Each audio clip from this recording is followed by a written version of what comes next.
Hello everyone and welcome to the sportiest stream. We have a lovely Sunday evening of matches from multiple different players in multiple different leagues.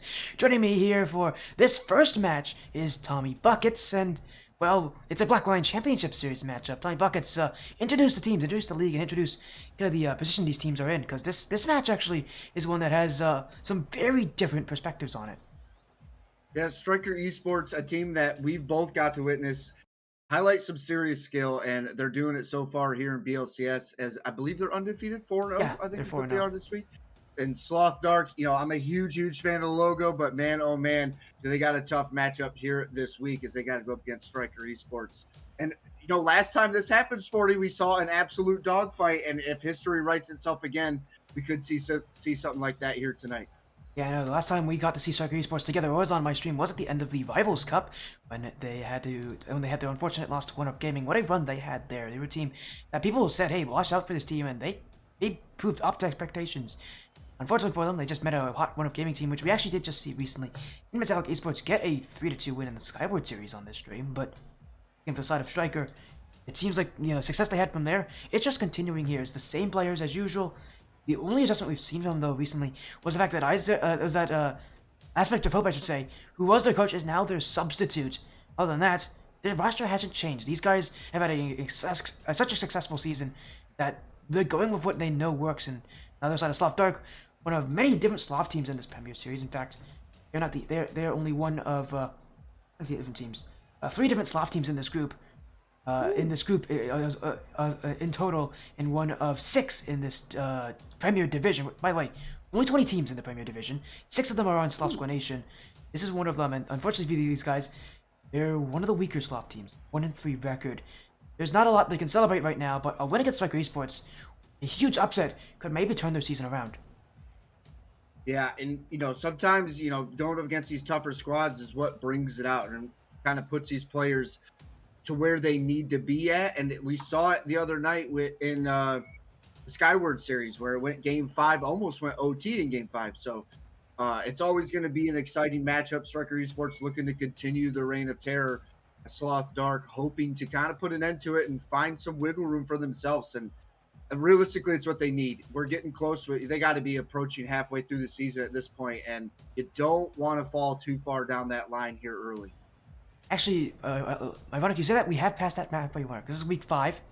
I believe. Okay. No, sorry, this is week 4. This is the halfway point. After this match, they are officially halfway through their 8-week regular season. But the thing about it is, playoffs aren't going to be the question for most teams. The question for most teams is what their seeding is in the playoffs. Because out of these groups, out of the 10 teams in each group, the top 8 make to the playoffs. It's very easy to make playoffs in the Premier Series. The problem is the playoffs themselves, seeding really matters because those 8 seeds play the number 1 seeds immediately. So you realistically want to be in the top 5 in this grouping if you want to have a good playoff position. And for Stryker, they're looking to hold that. They're actually looking to hold the top spot. For Sloth Dark, they're ranked number 9 right now in their group. So for them, they're not even in that top 8. They need some wins, and while Stryker Esports may be a tough one, this could be a good point for them to turn things around. Because even a loss to this team, if they keep it close, that could be the momentum they need to carry themselves through the second half of the season. The second half of the season that, for them at least, might be against easier opponents. In fact, I believe they are playing against technically easier opponents in there. So, off dark, they really need this. Yeah, it's a big week for them. It's a tougher opponent, but sometimes that's what it takes to kind of bring out the best in you. And here this week, they know what they're up against. They know what's expected of them. And Sloth Dark is going to be looking to not only bring the upset, but bring their A game and really show us what they have in store. So I'm excited for it. Sloth Dark should be able to put up a pretty big fight. But as we've seen before, Stryker Esports, they shy down. It doesn't matter if you're the number 2 or you're the last seed in the division. They play their hearts out no matter what. So they're going to have a tough week in front of them. Stryker Esports looking to stay out in front and continue to do what they do best, and that's just get victories. Yeah, but I will say one of the things about Stryker that has been surprising this season for them, and one of the reasons why they are so good, is because all the teams they played are the weakest teams in their group. They've played Evolve Kyohaku in their first week. They're number 6 seed. After that, they played Need to Swim, number 5 seed. Then they played UConn, University of Connecticut, number 8 seed. And then they played against Breeze, number 10 seed. So for these guys right now in Stryker Esports, they haven't had a major challenge in a while. We know they can, fight up against it. But the second half of the season is going to be really tough for them. So these guys, I wonder what they're going to do in the back end. I wonder how they're preparing, because after this week, their season, it gets a whole lot more difficult. It actually becomes, what you expect out of out of the top Premier Series teams. And for these guys, I'm a little concerned if they're actually going to be able to hold up to that, because so far this season, they've been dominant, 12 games to 1. They've only dropped a single game so far this season. But that second half of the season, that's what I'm really more interested in when it comes to Stryker Esports. Right now, we're just watching them take down the teams that haven't been as successful. Soon enough, they're going to have to play against successful teams, and that's going to be the real test for them. That's really going to decide where they stand going into the playoffs, because Stryker, I mean, and for most teams in this division, they generally don't stay undefeated for very long. Right, and starting off a little easier and finishing out hard is not always the best situation for you. Coming out the gates a lot. When you look at some of the professional sports and esports, a lot of these guys want to verse the tough competition early, find out where those mistakes are, so they don't carry those mistakes late into the season, where they're a lot more difficult to kind of figure out and get a grasp of and correct. And hopefully that's not the case for Stryker Esports. But like I said, we've seen them play before. If history's writing itself, Stryker Esports is going to be one heck of a match here tonight for Sloth Dark. But I'm a huge fan, man. Not only do I love the logo, I love the org over there at Sloth. So I'm super excited to be able to see them come out tonight against another amazing org of Stryker Esports. So it should be a absolute blast of a match. So let's get things underway. It looks like Stryker's in the house. Yeah, they are, and as expected, Aspect of Hope is here tonight, joined by teammates in Deshega, and I believe it was Isaac who just joined as well.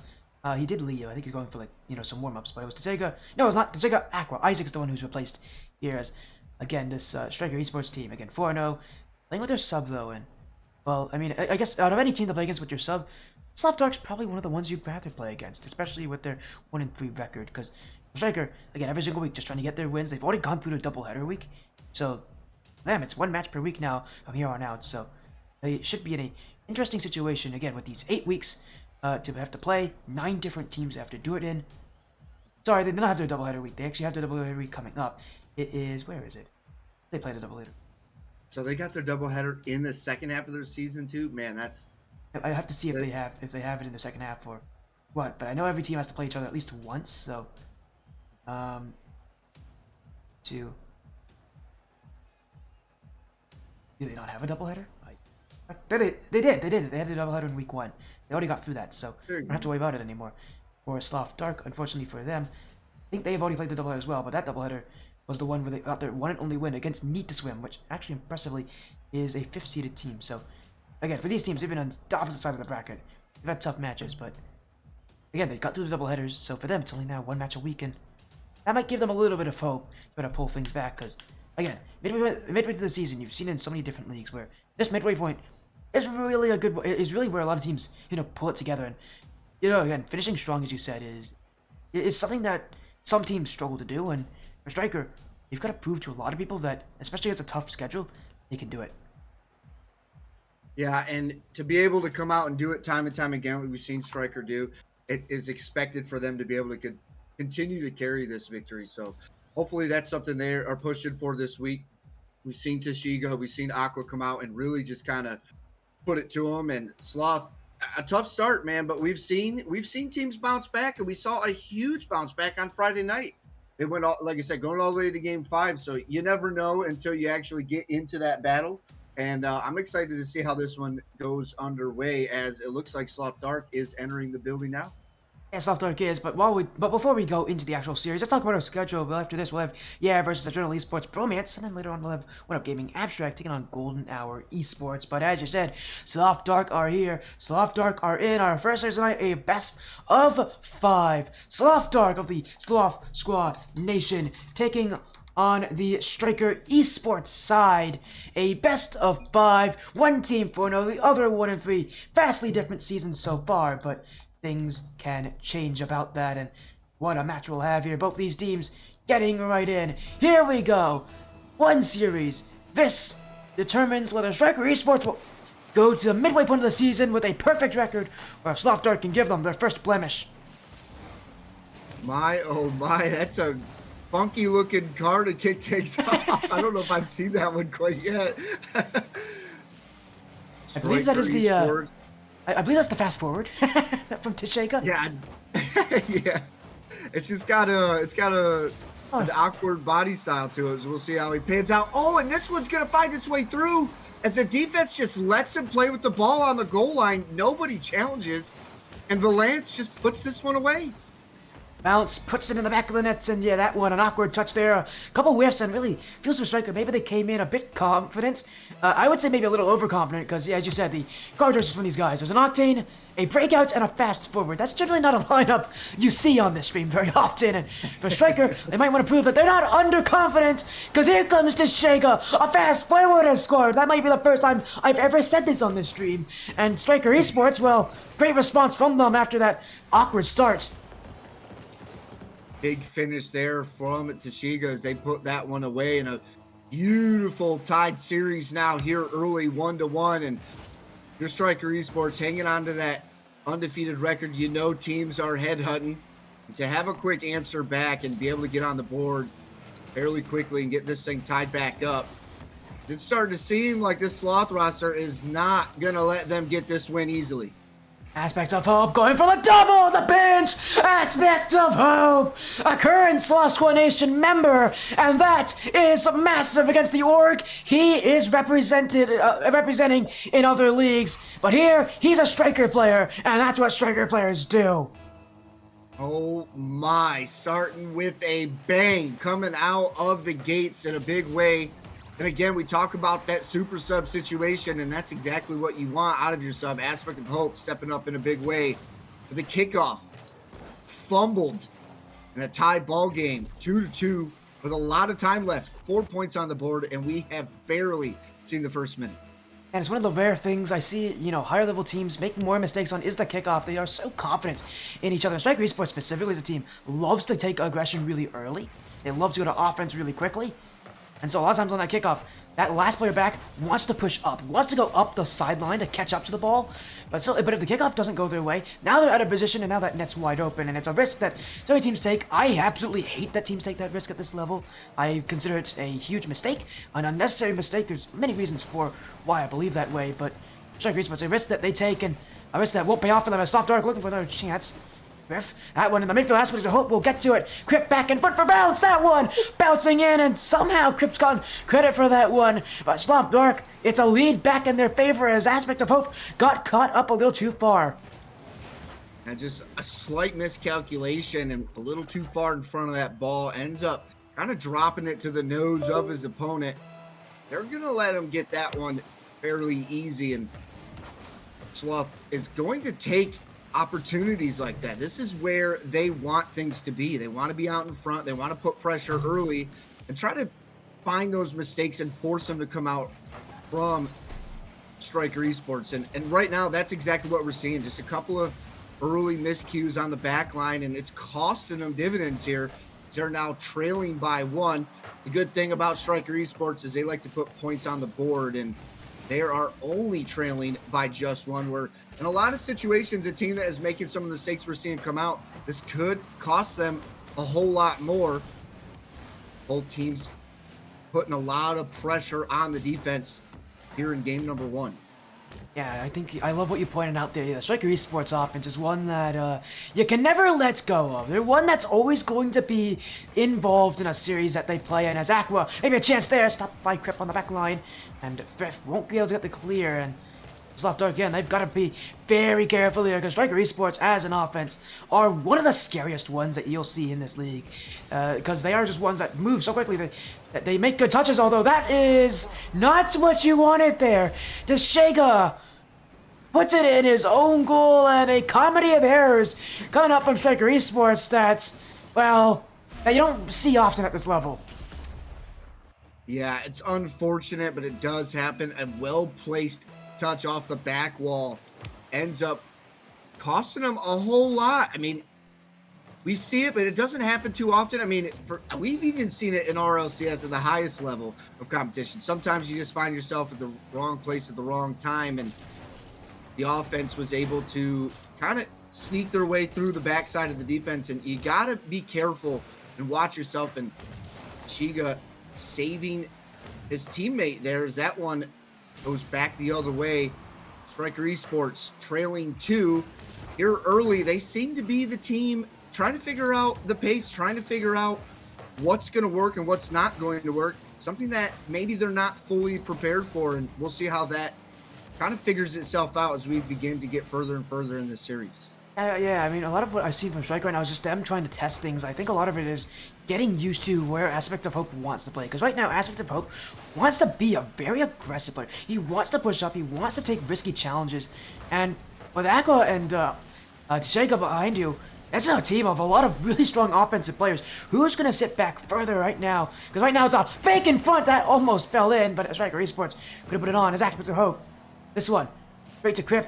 Oh, miss there. Frith, awkward, flipping backwards as Aqua, trying to pinch it in front. Stryker Esports looking for a challenge, but again, it feels like they just don't know how to push up fully as a roster. Those positions just aren't there. It seems like everybody wants to do the same thing for Stryker. And somebody has to be able to sit back a little further and, allow his other teammates to push up and play more aggressively. I just don't know who it's going to be right now. Yeah, they're putting a lot of pressure on the ball, and that tends to happen. I mean, when you're coming in with a new sub, you're trying to figure out where their momentum is going to be at on the pitch and how you can correlate that to the two players who have found themselves undefeated here in BLCS so far. And right now, maybe it's just a slow start for them. They're just trying to figure out where these things can go well and where they're going to go wrong for them and try to mesh more properly with them. But another shot on target, Sloth out in front in a big way here in game number 1. After they'll give up that last goal, but it won't make a difference. Game 1 will go to them here. Stryker Esports. I expect them to make some adjustments with those cars that they have. Here going into game number 2 is, it's just a rough game 1. It felt like that backline specifically just wasn't ready, and it felt like overall the team, they weren't really ready to incorporate Aspect of Hope, who really wanted to play offense, but again, the same thing can go with everybody on this roster. And usually with Isaac, these guys can rotate around a little easier and have everybody play that style. But with Aspect of Hope, it's going to be a completely different feeling for them. And the guy who's usually their coach now has to sub in. So I need to see from them what they're going to do to change things up. We're going to game number 2. And who is willing to take a more defensive role?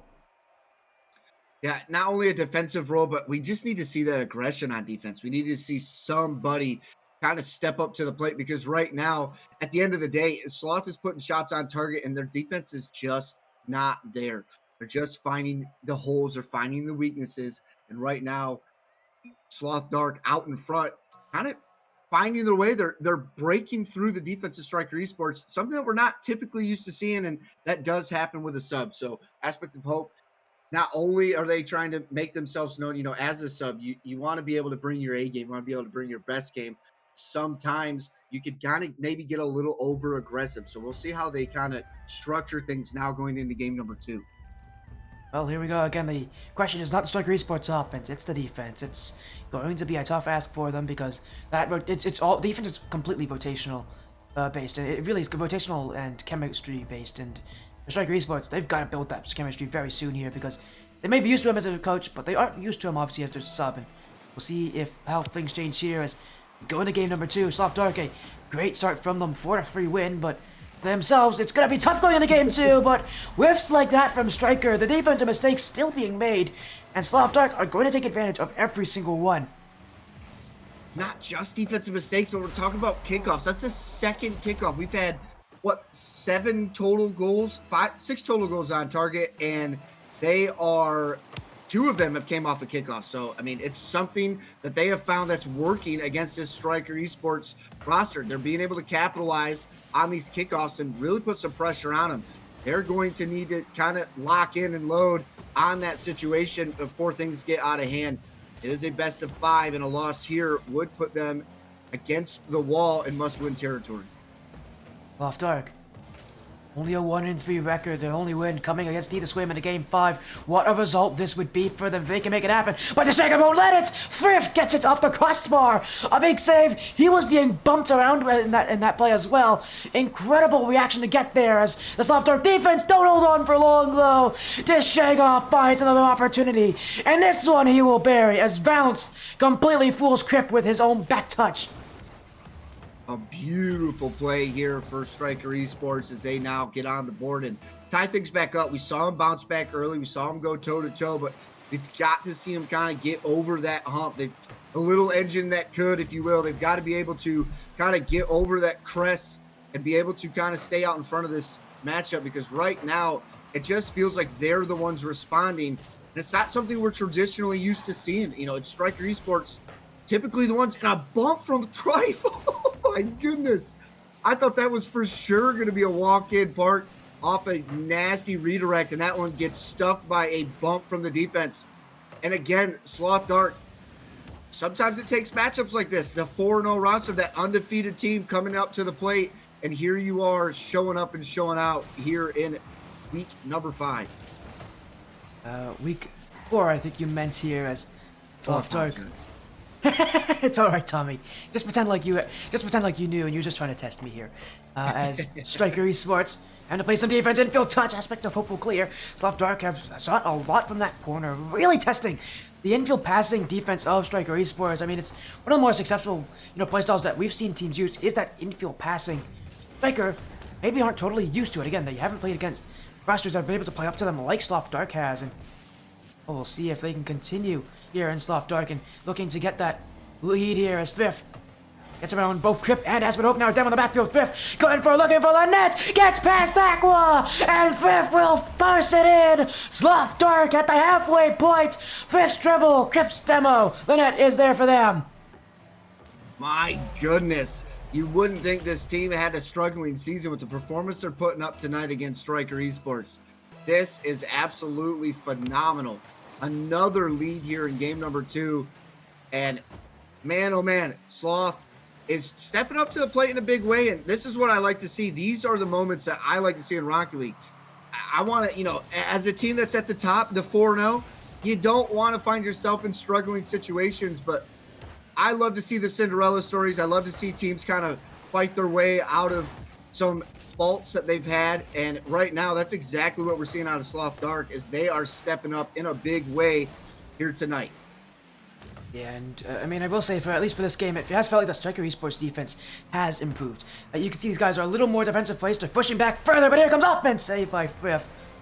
And Stryker Esports, again, the defense of theirs has been one that I have at least seen a lot of good things from. They have not made nearly as many mistakes. They're rotating on each other a lot better. These challengers are coming in a great timely manner. This feels like Sloth Dark have been able to push up, but they won't push up there. Deshega's second. And this game will be tied once again. Shega doing typical Shega things as he beats the defender. A beautiful read off the backboard. They're going to tie it up 2-2. And familiar territory here tonight. We've seen Stryker Esports be able to go toe-to-toe. We've seen them tie things up. We've got to see them get over that hump. And that hump for them right now is finding a win here tonight. Because right now, here so far, Sloth Dark has really been the team setting the pace. And even now, even with Deshaga tying things up, it still feels like they're the team trying to wiggle their way through it, getting shut out in the midfield pretty easily here from Sloth Dark. Need to see them step up and continue this offensive push. I think the one way you can say is that Stryker Esports have played better, but Sloth Dark are also playing a lot better. It is. Both these teams are just improved. Now, we'll see whose improvements can work here as Sloth Dark holding the offense, but a big clear down. Deshaga looking for it. Crip will keep it away. Aspect of hope. The sidewall, Crip waiting for it, but no boost. He won't be able to challenge. Stryker Esports should be able to hold on to this one and get some time on offense. Aqua. Downs by Bounce. Still Aqua. Leaves it for Aspect of Hope. Stryker Esports coach and substitute now looking for an infield patch. Crips will clear. Deshaga can't get the touch. Aqua jumping here. Stryker setting a lot of players up in the midfield, but they will win that challenge. As Aspect of Hope still searching. Frith hits it high, but Deshaga's first to it. Bounce will be there. Crip will get the touch. Aqua won't be able to shoot. They will hit it to the corner, maybe setting up an infield play for Stryker Esports, but instead they're waiting as Aspect of Hope to the back wall. Crip's got to read it. He doesn't. It's open. It's Aqua with 26 seconds left. Stryker Esports have stolen one under the noses of Sloth Dark. A beautiful play, and Aqua unleashing the faucet as they find themselves out in front in the final 30 seconds here. Stryker Esports getting back to what we know them best to do, and that's put points on the board, and they do it in such a fast way. Right now, we're seeing that here tonight. Beautiful flick here from Thrive. Up and across to Shega there. Challenges early, but not before they still get it across the midfield line and putting pressure on the closing 10 seconds here. Dark, Sloth Dark looking to kind of maybe answer back in the closing moments as time dwindles out. They have to keep the ball up as Aqua carries it out past the midfield line. Things are starting to look more in favor of Stryker Esports. 0 seconds that will hit the ground. Game number 2, a tied series here. Stryker Esports bring a worthy response. Another 1-goal difference, however. But this game, you saw a real team leader into Shega step up on the offense. And while Stryker Esports had only 1 save as a team, their defense, they had to play a lot of defense. Their defense stood strong there, and a lot of it came down to Aqua and Aspect of Hope, who sat back a little further, and took that more defensive role. Stryker Esports, as a team, took a more defensive role. And while Fifth, still got 2 goals, it's a lot less than 4 goals of last game. And I'm definitely impressed with how Stryker Esports were able to improve on defense this game. Yeah, and they needed to. They needed to kind of slow down this roster because right now, Sloth Dark, they seem to be the team setting the pace, especially on offense. They're really pressuring a lot of what Stryker Esports had going on. So it's exciting to see them kind of bounce back and really start putting what we know as the Stryker Esports offense out there on the pitch. So it's going to be exciting. It seems like Aspect of Hope has finally found their place out on the pitch. That's going to kind of keep some stable ground for Stryker Esports. And it's never easy. Anytime you got to walk out there with a sub, I don't care if you've known this sub for 2 years. If he's not your regular everyday player on the pitch, it's never an easy task. It never is, a little amount of time in between games taken there by the coach of Sloth Dark in Moon. So obviously he's telling his team some things that they will need to look at going into game number 3. We'll see if Sloth Dark have made the adjustments they need to make here. As for Stryker, really, the only thing I saw from last game that I think they could change is just, polishing up a little bit. Polishing up that overall playstyle. Still felt like there are times where they weren't there with each other when they needed to be. They were just a little too late. They can just kind of lean their act a slight bit. I don't know if Sloth Dark will have a chance to be able to stop them here, because right now, Stryker Esports definitely showing some very strong improvements, and Sloth Dark, while they may have held the offense, it's willing to hold offense, but it's another thing to actually beat that defense, and that's the actual tough task here, as Stryker Esports aren't giving them many opportunities. Yeah, we're seeing them challenge the backboard a lot stronger. They're putting a lot more pressure on these shots here early on. That's exactly what they need, is when they get free flow. That's exactly what happened as Grip almost gets that one to land. Bounce off the sidewall, wants one centered. That one not going to find its way through. Now the cross. It seems like right now Sloth Dark really kind of locking down the midfield line. Stryker Esports, and a beautiful transition and a beautiful pop-up almost puts a shot on target for them. They begin to put that Stryker Esports pressure on net. Bounce wants to clear, straight to Aqua though, up to the back wall, cleared away by Grip as Sloth Dark won't give him that chance on a double tap. Stryker Esports, no strangers to hitting the ball up very high. These guys love to keep it airborne, as Aspect of Hope showing you right there, almost got the pass to Aqua through the air. Stryker Esports trying to infiltrate that back line, even since game 1. Some things never change. These guys still want to have that fast transition, that one where they find each other waiting downfield, and for Sloth Dark, they've got to be a little more careful in it. Maybe they have to push their back on a slight bit further behind them, because Stryker Esports, it's only going to be out of time before they find these players upfield if Sloth Dark aren't looking for them as a... Oh my goodness, what a pitch! Oh my goodness, subverting expectations! How on earth Stryker Esports put 2 and 2 together, and somehow Stryker Aspect of Hope had the same idea. That was magnificent. They realized the player's not there on the backside, and they get what look for a moment, a slight confusional touch, but it panned out wonders. A little bit of a back pass to his teammate, and the pinch falls into the net, and they take an early lead. And I think this is the first time we've seen Stryker Esports out in front as the team kind of leading the pace of play on offense. Aspect of Hope looking for another bounce. Will gets off the crossbar. Stryker really starting to pick up the pace here. Game 1 may have been a tester, but game 2, game 3, it's all different. To Shega! Oh, he's almost put it off the ceiling and in. Stryker Esports scarily close to getting their second goal. A beautiful offensive strike there for Stryker Esports. And man, off the ceiling early. The camera didn't even go to him. We got to see a front angle view of Aspect of Hope just upside down off the ceiling, looking to get this one cleared. right now. This seems to be a battle of the midfield line as seeming to be the defenses are starting to tighten up. Aqua gets a free shot on net and doesn't realize the opportunities there. Sloth Dark stay alive, escaping a narrowing attempt as a shot on target goes just wide for Stryker Esports. Off Dark, I mean, they can't be having that many shots so far this game. It has been all Stryker Esports here. I mean, Tommy, tell me kind of what's a shot differential right now between these teams? It is coming out heavily in favor of Stryker Esports. I mean, they are the team just kind of dominating this midfield line, and when you are the team doing that, you kind of can set the pace. Off the backboard, they send two. This could cost them. Will Vlance be able to get back? Off the backboard, a beautiful touch to set up his teammates. What a transition. It's not going to be enough as Jaga puts one on net. Yeah, an awkward play for Sloth Dark. They all overcommitted and they just couldn't get things together as Deshega. A long, wide shot. Crip had to kind of cover as much of the net as possible, but it won't be able to cover that option. Stryker Esports, man, they've really been fighting for it. In fact, let's see how many shots they had. 6-3. These guys have been that dominant. And again, they've been looking for that second goal, and really, it feels like a second goal that's well-deserved for a team that has been controlling absolutely everything about this game. Yeah, I mean, it just feels like what we're used to seeing from Stryker Esports. These guys are putting on a display now. They're challenging early. They're getting in these passing lanes on defense, and realistically, that was the mistake we were needing to see. That, you know, early on, it was just high-scoring game there in game number one, so we knew that their offense was going to come out. We knew that their offense would be able to find the net. It was a matter of slowing down this team looking to headhunt, the team looking to take down the undefeated team, Stryker Esports. Sloth Dark started off strong, and man, oh man, what a cut from Bounce. Bounce smashes that one, not even off the crossbar. Right in front had Aqua dead to rights, and Sloth Dark with 34 seconds to go. This could be the opportunity to take down everything that Stryker Esports has built so far.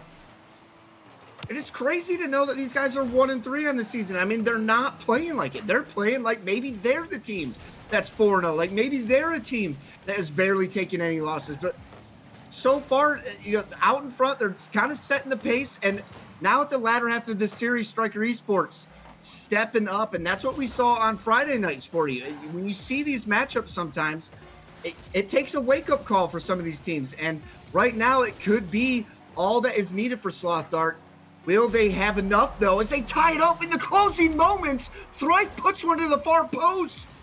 Another infield pass. Rift jumps up early, and that one hits straight to the left side. Sloth Dark inside what was, you know, the last minute of gameplay, even the last 30 seconds. What a comeback to be made. Stryker Esports, they had a lot to get it, and it's 0 seconds off the kickoff. It's our Stryker before, but this one came at the worst possible time. Man, oh man, we've seen it in every game. There has been a kickoff flop for Stryker Esports all night long, and Sloth Dark is punishing for it. They have 3 goals off kickoffs alone, and major goals at that. It helped a lot for their goal differential in game number 1, and now here in game 3, they take the lead here late with no time left on the clock. A beautiful vision here from Sloth Dark. And man, you gotta think just how disappointing that has to be for Stryker Esports, for a team who had that control. I mean, that first half, like that first 3 minutes, might have just been called Stryker Esports. Because that was the only team that was playing in those first 3 minutes. Was Stryker. They held the offense. They had everything under control, it felt. And then slowly but surely, Sloth Dark pulled it back into those final 30 seconds. Stryker Esports were caught asleep as Sloth Dark, not 1, not 2, but 3 straight offensive chances where they put one in. And Stryker, man, that's got to be really tough on the mentality, especially for a team who has just not had to deal with this kind of pressure so far this season. Yeah, and like I said, sometimes that's just kind of how it happens. Sloth Dark could have had some tough matchups here early, and they've been playing at their peak, and they've brought that here against Stryker Esports. And early, when you asked me about this shot differential, it was 6-3. That game ended 6-6. I mean, they basically dominated the final minute of play there from Sloth Dark, and they're hoping to continue that and end this series here on Utopia Coliseum as Stryker Esports hopes to stay alive just one more game. I can't believe that we're actually in a position here where the undefeated Stryker Esports loses to Dark, a team that's technically not even in the top 8, who, if the season ended right now, wouldn't even make the playoffs. That's how close the Premier Series is at these levels. I mean, it is not much. There's not much separating these teams from each other. And you're seeing it here as Stryker Esports, Sloth Dark making a statement for themselves. The script almost puts it in. Bounce dunked by Aspect of Hope, and Frith caught up high. You'll have to chase back as Aqua waiting on it. Frith, when Aqua touching the midfield, that's straight to Aqua, and that one won't be finished. Aspect of Hope, pitch in front, bouncing there, but Crip will clear it away. Sloth Dark made the mistake, but they were able to recover, and now they have offense. Stryker Esports got their first chance, but this one will not go their way. And the defense, realistically, they got beat. The defense just happened to get lucky. Stryker Esports not able to find the net as Crip buries one, just challenges early here inside the box, and able to put this one into the post. A beautiful shot attempt as Sloth Dark continuing the reign of terror here tonight. And usually on that back wall, the players on the back wall, like Deshega in that position, usually saves his flip when he jumps off, but in that position, the ball was a little far away from him. He had to clear it out somehow. He went for the flick, but it didn't go very far either, and that's why Crip challenged so early. He recognized Deshega had used his flip, couldn't get any more power on it. It's a smart decision from a player who's been playing very smart, very measured so far here in Crip, who, again, hasn't taken all that many risks. Sloth Dark are not a risk-taking team, and again, we're seeing from, Crip specifically, his decisions, he's not, jumping into these challenges too heavily. He's making decisions that are based on his position and what Stryker Esports is doing in front of him.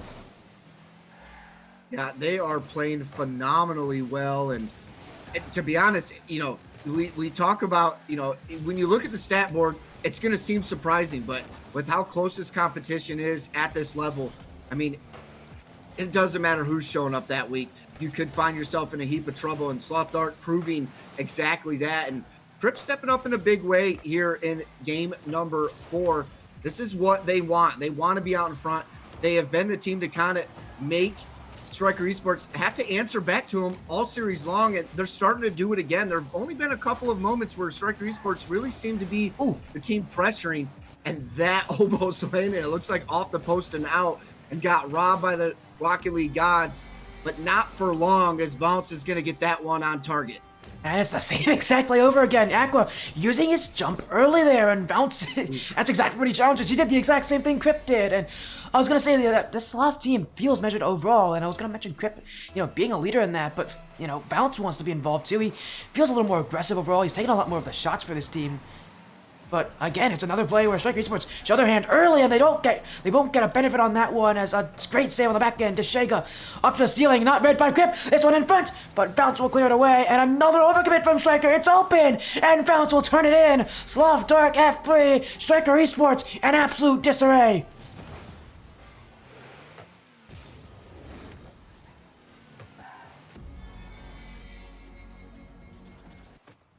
Entering game number 4. Sloth Dark, a 3-goal lead halfway through. Stryker Esports feels non-existent at this point. This Sloth team absolutely in full control. Now look for another one. Aspect of Hope will stop it as the Stryker team. What will it take for them to come back right now? The question is, are they going to get through the midfield? Because that's been where they've had these issues. They've had these troubles. Can they get something on offense? Who's going to step up? Because right now, they've had nothing to show for themselves upfield.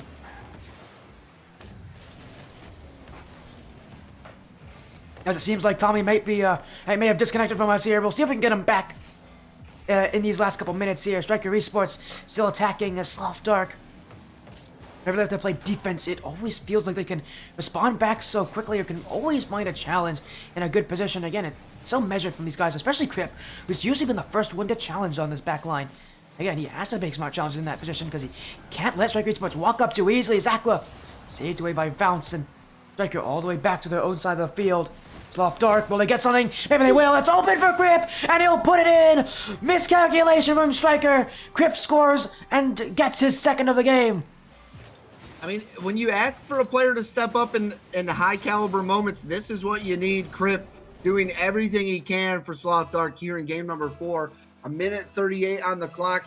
It's not that we haven't seen it. It just takes a whole lot of perfect Rocket League. Stryker Esports, their backs against the wall here tonight. Bounce, the sidewall. Rift back in field, Crip on the demo, but Aqua will clear. Sloth Dark have one back as Aqua looking for the second touch. Infield touch for Tshega. Almost got blocked, but it will go in. Enough power on it. Tshega looking to mount a comeback with only 80 seconds left on the clock. It just needed a little soft touch, just a little finger roll, and he gave it just enough, and it's going to find that far side post. And inching closer, they're still trailing 3, a minute 20, and that's exactly what they want. If they want a shot at redemption, if they want a shot at bringing this one back, they've got to get goals, and they've got to get them early with time still left. And that's exactly, that could be the first of many. They need perfect Rocket League. Here comes another as Crip saves it away. Tshega there, that touch wasn't working. Aspect! Oh, off the corner, almost had it. Aqua fires it in, almost saved again. Stryker Esports somehow still alive. 60 seconds to go, and things are looking better for the favorites. They are pummeling the net at this point, and you could just feel the pressure. You can feel that just overwhelming Stryker Esports midfield presence starting to pick up. And is it going to be enough? Is it a little too late? As Tshega puts one off the backboard. Aqua, the putback shot lands, and within 30 seconds, they're now trailing just one. Welcome to the big show, Stryker Esports. They're stepping up in a major way. Sloth Dark made the comeback last game in 34 seconds, were able to score 3 goals. Stryker Esports doing the same here. Now with 55 seconds, it's anybody's game. Stryker Esports looking just for one more. Aspect of hope. He's been sought all series long, looking for the foot reset. Fake under. Crip will get there in time. Tshega down for Aqua. Stryker Esports still desperate, still searching. They've been desperate for these seconds, and they're still searching. His infield pass. Aspect of hope can walk in on that. Can take his shot. Crip with the free jump block, and that one will be kept out. A big save from Crip, who's had many such saves already, but that one feels even more importance. Aspect of hope, midfield touch over to Tshega. The drop down, shot towards the net, just a little wide. Aspect was hoping for a double, it looked like. The infield pass off the close post. 15 seconds remain, but Stryker Esports still trail just one. It's been a phenomenal comeback here so far. Do they have enough? Sloth Dark, the team really putting the pressure on here late. This is not where Stryker Esports wants to find themselves. A big clear. Oh, wait a second. Oh, they nearly did it. They nearly did it. It fell on the goal line. They had a player there too. Stryker Esports almost stole game 4, but the comeback was not to be. Sloth Dark have upset their group leaders. That was an impressive finish from Stryker Esports. I mean, for a moment there, you thought like you could call the game, and they really kind of gathered themselves and bounced back, and Sloth Dark able to hang on and be able to finish out. And that's exactly what we talked about. Those teams that are 1-3, those teams where the playoffs are on the line, it's weeks like this where we really start to see them kind of find themselves. And that's exactly what we saw here tonight from Sloth Dark, as they hope to continue to find this success in the latter half of this season. Yeah, and again, what a huge win there. The Sloth Dark side. I know Sandsbar, who's been watching this, the Sloth Squad Nation owner, he's going to be so happy for his team here. He finally gets to take down what was a team that nobody thought they could ever take down. The group of leaders now suffering their first loss of the season, and it comes to a team who desperately need it. I said it would be impressive if they even kept up with these guys. They've gone and just and one up themselves. They now can say they're the only team so far this season to take down Stryker Esports. Yeah, and which was no easy task. I mean, we saw Stryker Esports. I mean, they're going to make you fight from start to finish. It doesn't matter. And we saw them down. We thought they were down and out. And it came to the closing moments where they're knocking on the doorstep of Sloth Dark there at the finish. Able to kind of close out, though, in a big, big, strong finish there for Sloth Dark. So I'm excited for it.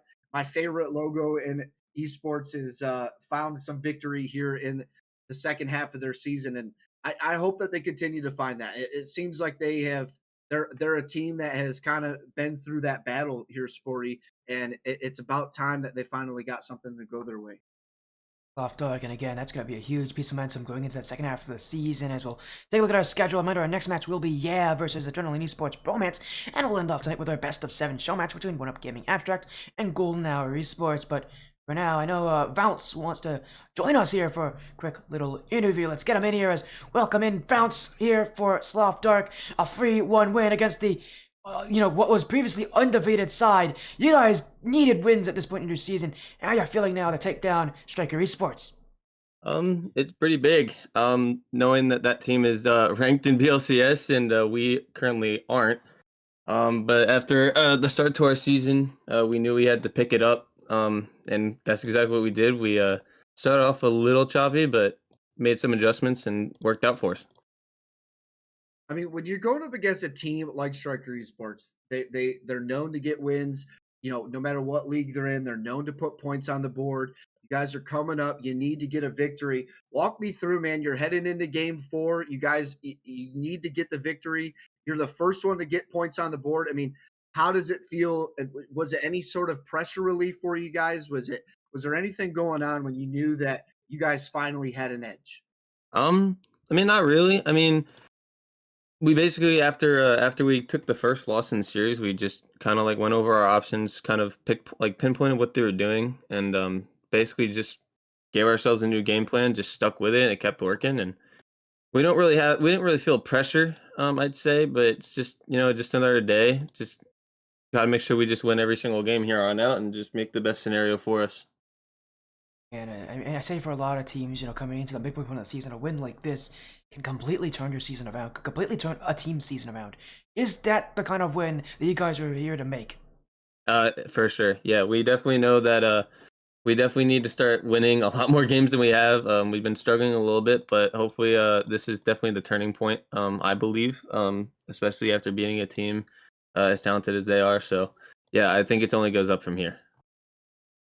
Yeah, I mean, like I said, coming into this, Stryker Esports known as a team to put points on the board. I think one of their biggest things is they find wins because teams struggle to keep up with them. And you guys were able to go toe to toe with them, get points on the board, be able to battle back. And even when they're knocking on the doorstep in those closing moments, man, it looked like OT was happening.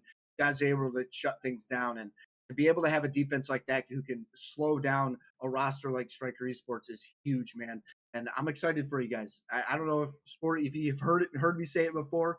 I'm a huge fan of you guys' org's logo, so it's exciting to see you guys come out and get a win, man. Thank you, appreciate that. I know Sandsbar's gonna be happy when he hears that. Yeah, I know for sure.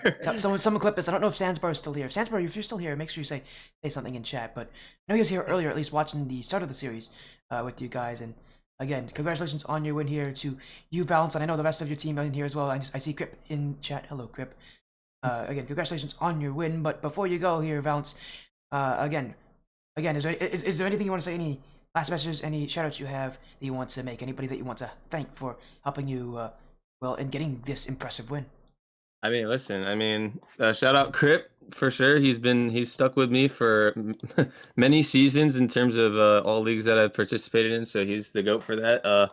And shout out Thrift. I mean, he stepped up big. Our starter couldn't be here, and he came in and got the job done. And then shout out Moon for helping us out when we needed it in mid series. And I mean, yeah, just got the dub. Happy days at this point. Again, congratulations on your win here, Valance, into the rest of Sloth Dart, taking out the, well, previously undefeated side and Stryker Esports. Have an amazing rest of your night, Valance, and maybe, just maybe, we'll get to see you guys again soon. All right, for sure. Thank you guys. Of course, have a good one. That was Tommy exciting, Buckets. man. Yeah, what a series. That was a great series. I mean, we finally get to see Stryker Esports have some faults here. Again, there's no perfect team, and I said it's really tough to keep an undefeated record in this league. It's similar in a way to the NFL, and that it's almost impossible to be undefeated the regular season. You barely ever see it. You rarely ever see it happen. And the same thing can be true for the entire divisions in Blackline. It's very tough to keep an undefeated record because everybody is just so close to each other. In that ranking is just so familiar with each other. And again, that you're bound to have some mix-up. I'm sure for Stryker Esports, they're going to bounce back for their next week's matchup, especially with it being against Need to Swim, a team that is ranked at least right now number 5, may have pushed up or down since then. But again, for these guys, they'll be looking to recover. But for you, that's the end of the night, I guess. I mean, again, thanks so much for joining me here tonight. Is there anything that you want to say here? Any last things you want to say as we'll be preparing for our next series soon? It's kind of just touching on what you just said. Even as a team that is doing as well as Stryker Esports, there's always going to be little things you can work on. Tonight, that was their kickoffs. We saw 3 or 4 goals go in. When we're talking about overall scores, you're talking about a close series like we saw here tonight. Those mistakes could have been, the reason that Salt Dark found that success and found that victory. When you're making those mistakes on kickoffs, especially the higher you climb that ladder, those kickoff goals can be detrimental to your mental. And it seemed like that could be something that we could see Stryker work on. But other than that, thank you for having me, Sporty. It's always awesome to be in the booth with you. We go back way back at this point. Uh, and I'm excited for RLSS season 5. I'm excited for catching a lot more of this talent outside of RLSS as well. There's so much talent out there, whether it's ATS, BLCS, Skyward. I think Cloverity now has their own league, even Final Form has their own league. There's a lot of new ones coming out and trying to branch out as well. Myself included, RLSS is still kind of probably in that new league talk conversation as well. So it's exciting to see the community still about it. I think that's the biggest thing with competitive sports is being able to keep the community involved. And that's what we're seeing heavily over the course of the last couple of years here in Rock. So it's exciting to see that continue to happen. And I look forward to a lot of future stuff, whether it's with you or with some other casters. It seems like there's a lot of love going on lately. So I'm here for it. Again, thank you so much for joining Tommy Buckets. Have an amazing rest of your night. And for the rest of you guys out in chat, our next match is confirmed. Yeah, versus AE Bromance. We'll see you guys after this quick break.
We're back again, this time with Skyward series.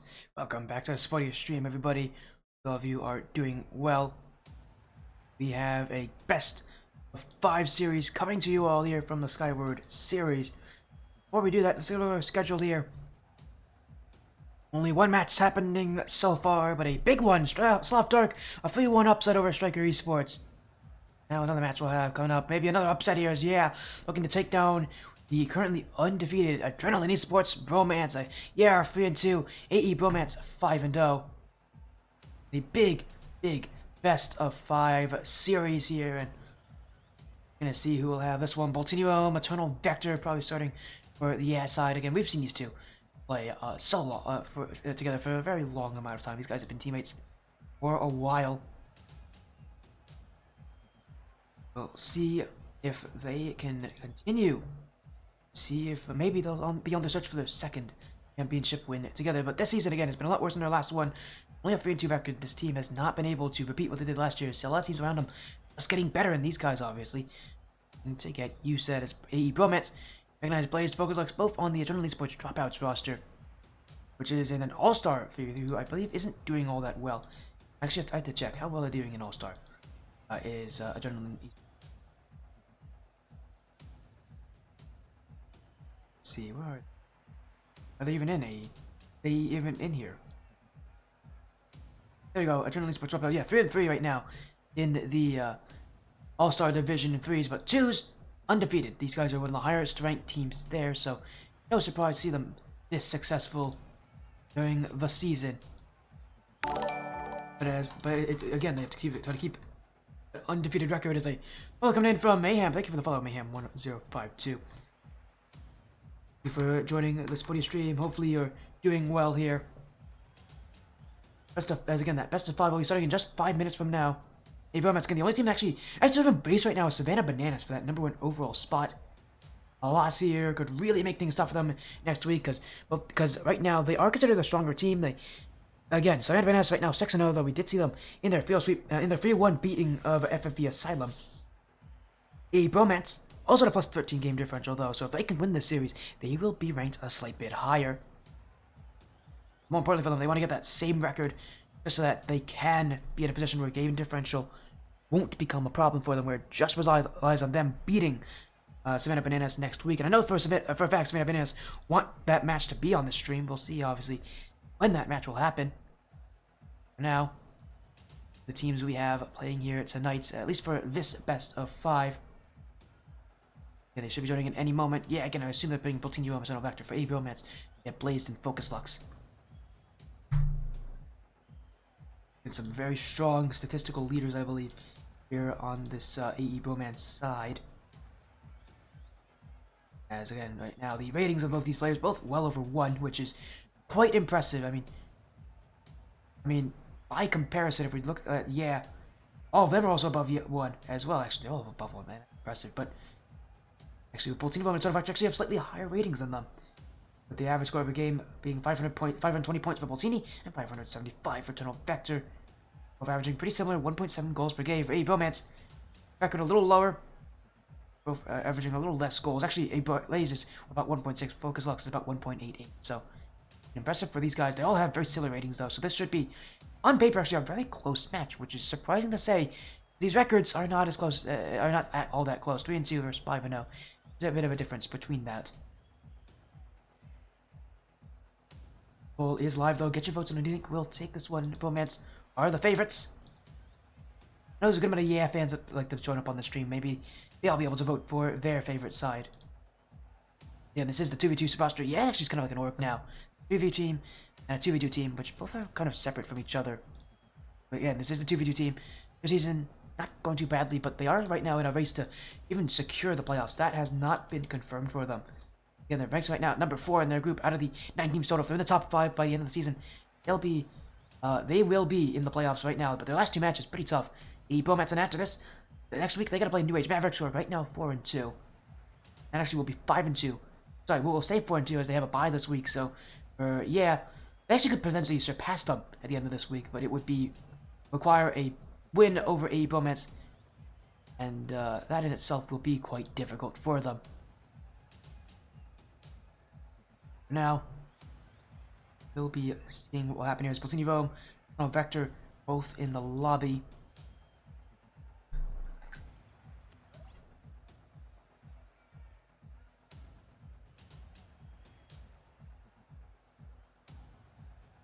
Waiting on the side of Adrenaline Esports Bromance. Again, they're part of the Adrenaline organization. Join in as well.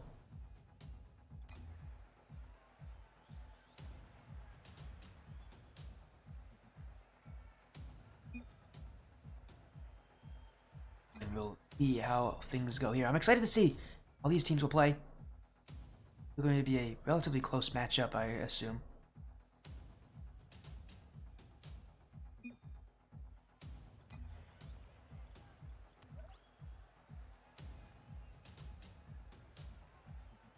Again, hopefully all of you in chat doing well. Get your votes. We actually have 20 viewers right now. My goodness. Assuming a lot of those are fans, but also a good amount of Eternal Esports fans. So we'll see again how the voting goes here. You vote for the favorites, the undefeated Eternal Esports side, or do you go with the underdogs, the team that's won this tournament last season? Last season went by the name of Winning for Dakota. Well, they did a lot of winning in that season. They were undefeated. No one could stop them. I believe they were undefeated. I'd have to actually... You know what? Let me check on that. I believe actually they were almost undefeated. I believe they lost one series last season. Oh, 1 second.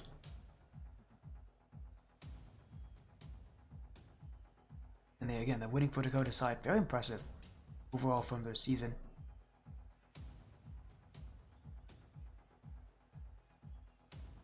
I'm gonna find, where's the season 2 thing? There it is. Winning for Dakota, yeah, 7-1 season overall. Again, they had a very good season. They were the #1 team in overall. There really wasn't many teams that could keep up with them. That in the championship, 3 straight wins, a huge result for both the players on that roster who have been trying to do it for a long time. We are still waiting on AE Bromance, but they should be here any moment for this best of 5 reminder. After the series, we'll have a best of 7 show match between Golden Hour Esports and OUG Abstract. That'll be a nice series to end off the night. A best of 7 with some very high level teams. And it's just a show match as well, so they'll have some fun with it, I'm sure. As for now, things go here as... We haven't gotten lobby info. Did I not send you lobby info, Focus Lux? I did. I sent it to Blazed. Blazed has your lobby info.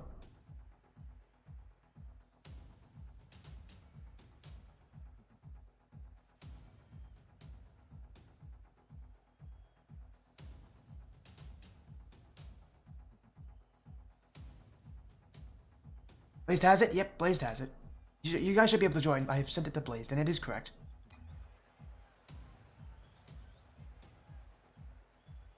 And good luck to both these teams. We're getting very close to the end of the season here, and again, going into week number 7. Next week is the last one of the season, so teams really gotta clutch up because this is where things get quite interesting. As here we go, Blazed and Focus Lux have joined. Both the teams hopefully are ready to get things going. Team taking on the undefeated as of now, Adrenaline Esports Bromance. 1 matchup, 1 series, 1 winner. Can Bromance keep their undefeated season going? Or do, the champions of last season find a way to topple the team that's leading ahead of them? Bromance on the orange. On the blue. As expected, the usual starting lineups. Here's Nice Eternal Vector jumping up forward, looking for the first goal. That one dropping off the crossbar. Nearly the first chance there for to go in the back of the Eternal Vector. He's averaging so many goals right now, and really all these players averaging tons of goals this season. And surprising for a team that has struggled overall. Other than a 3-2 record, not an amazing record for them. They are right now currently in the playoffs, but have not secured their spots, and the loss to AE Bromance will only make things tougher as again next week they have to play New Age Mavericks, who are also leading ahead of them. A win against one of these 2 teams would be massive as a Platini Room. Long shot! That's gone in. 50 seconds gone. And it's AE Bromance who will find themselves overcommitting. Blazed pushing up too high. That's a common mistake at this challenger level. So many players want to take the chances. They want to go in. They see the ball and they want to go for it. What's more important is to make sure that those teams are able to relax, are not able to, overcommit, are able to recognize when they can and cannot challenge. Right now, that pressure of AE Bromance works against them. As Boltini, Flick looking for goal number 2. That one's stopped by Focus Locks as both players jumping from AE Bromance. A lot of panic here from Eternal Esports. It does feel like, yeah, back in their element. I mean, I've always been saying it this season, but, when is this team going to get back to the level they had that last season? It just doesn't feel like it's really there for them. That, offense that never gave up an inch to teams and never seemed to lose the midfield too easily. We've been waiting all this season to see when that team will appear. Maybe it'll be here. Eternal Vector with a fake! Oh, that's beautiful from Eternal Vector! And the duo finding some incredible goals. Eternal Vector here on a solo play. And at this level, you expect him to make that touch. But what happens if he doesn't? Hey, Bromance weren't ready for it. And that's a fake that they will remember here. A 2-0 lead as, looking to make the upset here starting in game number 1. Vector. Boltini Rome with it. The flick from Boltini. She's good at this. She'll find a third. On fire. Another goal to add to their tally. And at this point, things are starting to get out of hand for Adrenaline Esports. That's one thing you don't want to see is Boltini Rome dribbling the ball. She's made a name for herself last season for doing it so consistently. And it hasn't changed this season. Her dribbles are still probably one of the scariest parts of her playstyle. And now leaving it to Eternal Vector. Look for the double tap. He's got the mechanics for that, but he won't have the angle. We'll look to throw the ball again. So much of this coming straight from the midfield here from, they're just waiting in that midfield line. Waiting for the challenge to come. And Bromance are playing very patiently. It's actually working against them, though, because, are just waiting for them to push up and challenge. And by the time Bromance do it, they're a bit too late. They've already waited to see if, we'll do anything. Have that plan. They have the control. They have the play set up. Bromance, I want to see them do a lot more insta-challenging, a lot more quick challenges here. So this is a team that struggles when they are put under that pressure. And now Bromance just are trying to wait for mistakes, and that isn't going to come from very easily. You gotta force them to make those errors. It's something that many teams like to play this season. That's why they've been struggling. Bromance haven't done that yet. His play has made a shot, and he will get that one. As Eternal Vector couldn't find the angle. And their first goal good up as Boltini Rome tried to roll up the sidewall, but instead just hit it straight in front for Blazed. That one is one that teams will generally make.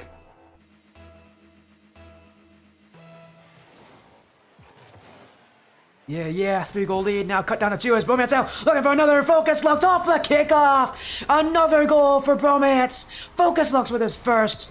This couldn't have been more fortunate as that one beautifully placed, as Eternal Vector got bumped as well.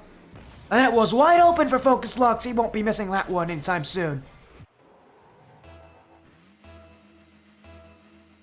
AE Bromance, a slow start, but things are turning around for them. Here comes Boltini Rome, looking for her third. The flick! Oh, she's done it again! Boltini Rome, unstoppable on the dribbles. Again, she just finds this control out of nowhere and flicks it high. Teams are having a tough time reading her already, but those dribbles, that's what makes her unpredictable. And so often this season, I've mentioned how I felt like I've been disappointed by Boltini Rome before. When it comes to some of the losses this season, where it feels like, Boltini Rome felt a bit distant at times. That's not the case in this game. Boltini Rome definitely making a statement, and if she can continue to have that confidence, which is not an easy thing for Boltini Rome, she is a generally not so confident player, but if she can feel confident and comfortable in this series, that should lead to tons of success because it's her offense, it's her, plays on offense that is really going to unlock this team's ability. She's generally the player that's a little more inconsistent, I think, between the two. She can pop off. This team should have no issue beating just about anybody in this division. It is only game 1, and there's still a lot of time left. We'll have to play some strong defense to keep it here, and we'll have to continue this into game 2. A tough ask for a team such as them, but something that they'll have to do here is Eternal Vector. He's got the dribble, the Eternal Vector, looking for the top pass! He's tucked it under the crossbar! Eternal Vector second, and it's an absolute beauty! From his own back end, Eternal Vector finds enough. An extra inch, an extra push. Eternal Vector. Mechanics on fleek. Now Boltini making it her fourth. Are scoring at will. A goal off the kickoff. At this point, things can't be getting much worse for AE Bromance. There's a follow coming in from Janie White. Thank you for the follow. Welcome. That's by your stream. I know again. You also, I know again you've been, watching the series, waiting to see who will win it. Being a player on Savannah Bananas. Yeah, you'll be, I'm sure, paying attention, especially to Bromance, because again, these guys are undefeated right now. Not lost yet this season. Again, there you go. Yeah, again. Big play down the field from now Eternal Vector dunks by Focus Lux. This could be an open chance here for AE Bromance. It's there, but Eternal Vector will be first to it. And it won't be much made of it again. Anyway, thank you for also known as, I should say, Chronicle. Again, thank you for joining in. Following the Spottiest stream as you're in it for game number 1. Yeah, right now, taking a massive lead against AE Bromance. Boltini Rome popping off this game with 4 goals. Again, we need to see her really bring that performance, because if Boltini Rome plays well, that's when, don't fault. They don't have faults when Boltini Rome plays confident. When it's not, when she doesn't play confidently, that's when these teams struggle. And right now for Bromance, I think part of the problem is the fact that their play style is one that waits. It wants to see if teams make mistakes. It feels they're not going to make mistakes. It's not the kind of way you have to put the pressure on them. You have to challenge them early. If you don't do it, they're going to be perfectly fine taking the opportunities against you. And game 1 will head to its end, with a 6-2 win. And the side just not slowing down. A huge start for them. As everybody readying up for game number 2, AE Bromance, their hesitancy, I think, catching to them as they, again, are so used to teams trying to shoot early. Not doing that. They like to make their chances. They like to take their time. And as a team, you cannot let them do it. You have to cut them their space early. AE Bromance, maybe they've learned going into game number 2. The way to beat is to play aggressive, is to challenge early. The team that struggles when the pressure is thrown against them. Bromance didn't have it last game. See if they can do it here as Boltini Rome. I'm sure the confidence is still running high for her. And for Bromance, they haven't been used to that, though. The demo's coming in. That's something from Boltini Rome we didn't see last game. Well, I'm sure we'll see if they can implement more of it this game. And that could really spell disaster for Bromance, because it really does hurt a playstyle, especially like theirs that is waiting so often on their back line. Demos come through. They may not even have anybody back when she takes their shot. Bromance trying to find the clear. No, Vector next to it is, waiting for the opportunity. A big dunk from Eternal Vector. He's getting close to the nets. Maybe an infield opportunity, but Boltini Rome not willing to take that challenge. It's a bit too obvious what Vector wanted to do. A little faster at it, maybe they'd find the space, but instead, Nets will catch up to it. Get this ball away. Focus Lux. Off to the corner. Touching fields is Boltini Rome. One touch up high. Now has the dribble. Boltini one-on-one with Blaze. And Blaze is waiting! And that's the last thing you want to do. The dribbles have been unstoppable. And again, Boltini Rome strikes. 1 touch, 2 touch, 3 touch. And he's gone. AE Bromance can't seem to stop her. And for all the fans out there, what a prediction you're making, because right now, it is looking like a great prediction, a confident prediction. AE needs to find an answer. Focus Lux! That should have been it, but he hits it off the post. Will be, down the field. Boltini, another dribble, but this one running on a boost. Off the back wall, Focus Lux. One-on-one with Vector, trying to get that hook shot. Oh, Vector will save it away and go back to net. Another save comes through. Bromance overcommitted there. Eternal Vector. Shot to the back wall. Focus Lux won't get it. Boltini Rome. And that one needs to be on target. An open chance. I'm surprised she doesn't put it on. Bromance will have to look for another answer. Is that one across net? Boltini bumped out of the way. Just has full boost here. I get it across net again. He's stealing the boost here of, but won't make anything of it. The big clear away. And again, with space, but, 1 goal lead. Their offense has slowed down here. This feels like Bromance relying so heavily on these big clears, and I'm surprised it's worked so well. That, midfield not been waiting as far back as maybe they should be. Looks like a team that's starting to get maybe a little overconfident, and that could definitely be a possible hindrance here for them if they don't recognize it, because it'll lead to less chance on offense. And how close this is, Bromance could easily take it away. What a shot from Boltini! That's off the back post, and nearly went in. As Vector, follow up. Saved by Blaze.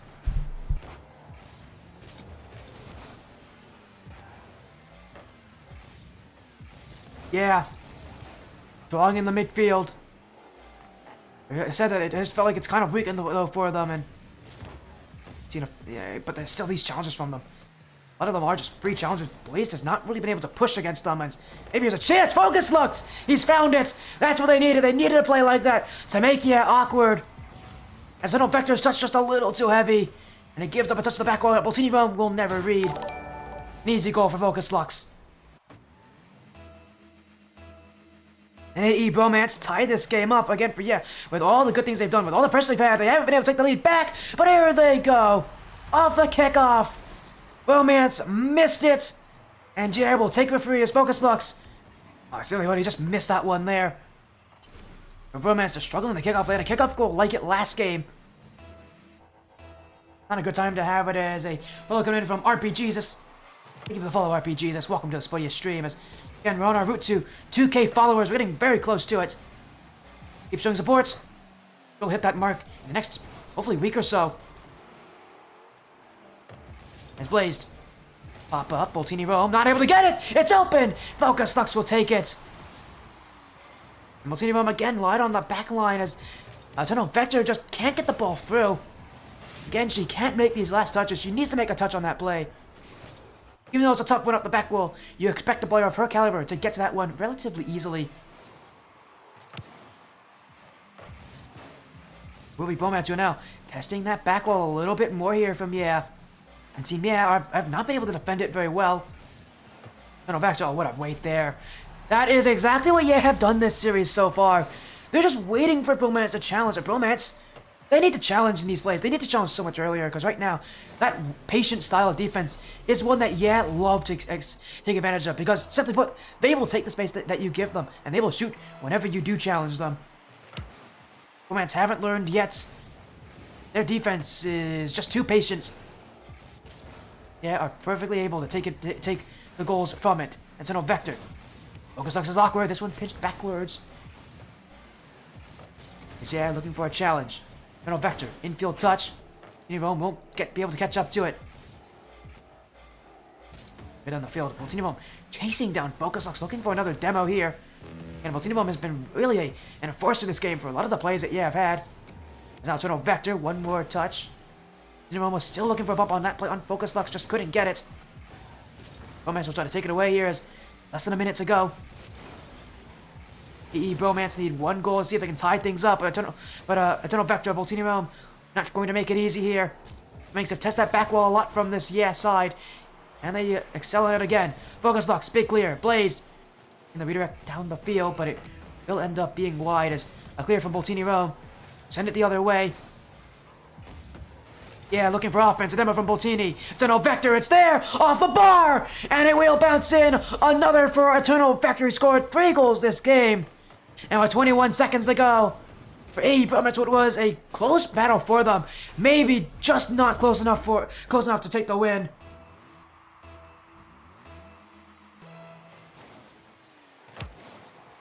Continue saying, is this going to be a VOD? It will be, as off the kickoff. That's a free goal for Blazed. It will be in as, anyway, again, it will be a VOD. All streams have their VODs publicly listed. It will also be posted on my YouTube, Spodia FC, if you want to see any old VODs. They're all there. You can go watch me from 2 years ago. I promise you, it is not pretty. 17 seconds on the clock. Bromance. A chance to potentially make the comeback. They have 1 goal. They're 1 goal closer, but still, time running out. Boltini, late chance! Oh my goodness! The settled game 2! Boltini Rome!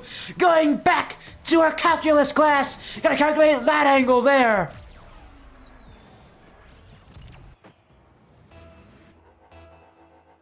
With 5 seconds left!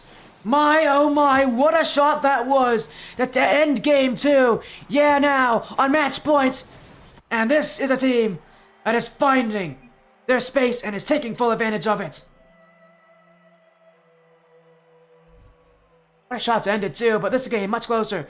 9 shots to 7, 5 goals to 3. But still, it feels like this Bromance team just too patient. They're waiting for the plays to come to them. You can't do that against Yeah. You have to challenge them early. They haven't done it. You can see it's hurting them as a result.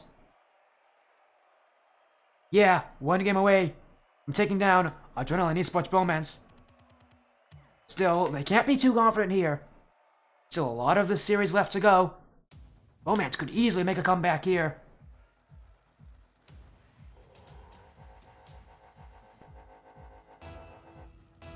Game number 3. Yeah, potentially a field sweep to take down what was the currently undefeated side. Can they make it happen? Bromance, a season has been absolutely perfect for them. Does it end here? Well, it won't end early! Focus Lux with a triple play! Even Eternal Vector was the one defending that one. Has to agree, that was quite an impressive shot. As Focus Lux cuts him up. Bromance with a goal inside the first 10 seconds.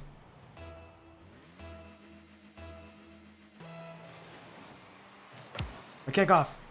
Leading the way of Bromance. Focus Lux. Gonna put one on. Bolsini rolling with a light touch. Eternal Vector has to jump to this one. We'll have that unfair as we'll clear it away. Bolsini. On the side of Eternal Vector waiting in the midfield, and that one I think was meant to be a pass, but it was a bit too heavy on there. Will lead to a clear from AE as Bolsini left back. Shot on. Saved away as Eternal Vector still not back in time. There will be an open net. Bolsini's gonna take it. That's a tie game. And Bromance, simply put, are just overcommitting too much. They did it in game 1 that cost them so often. In game 3, they had full confidence they were going to beat Bolsini on that 2v1 as they have done so many times last game, but this one won't go their favor. And it's an open net for Bolsini the other way.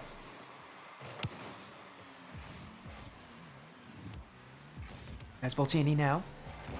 Oh, it's a free clear for Blaze. She just gave that one up. So no, Vector will get the block as Bolsini probably a little bit concerned that kind of a giveaway, but now she can go upfield. No shot there, but it's a free bounce off the back wall. Get passed back to Eternal Vector coming. Well, no, she's actually going for the dribble. Maybe one more touch. Blaze will keep it out. Eternal Vector trying to keep it back in, though, as Team on the offense again. Bolsini another cut on rotation, and these are actually getting a bit concerning. While she hasn't been fully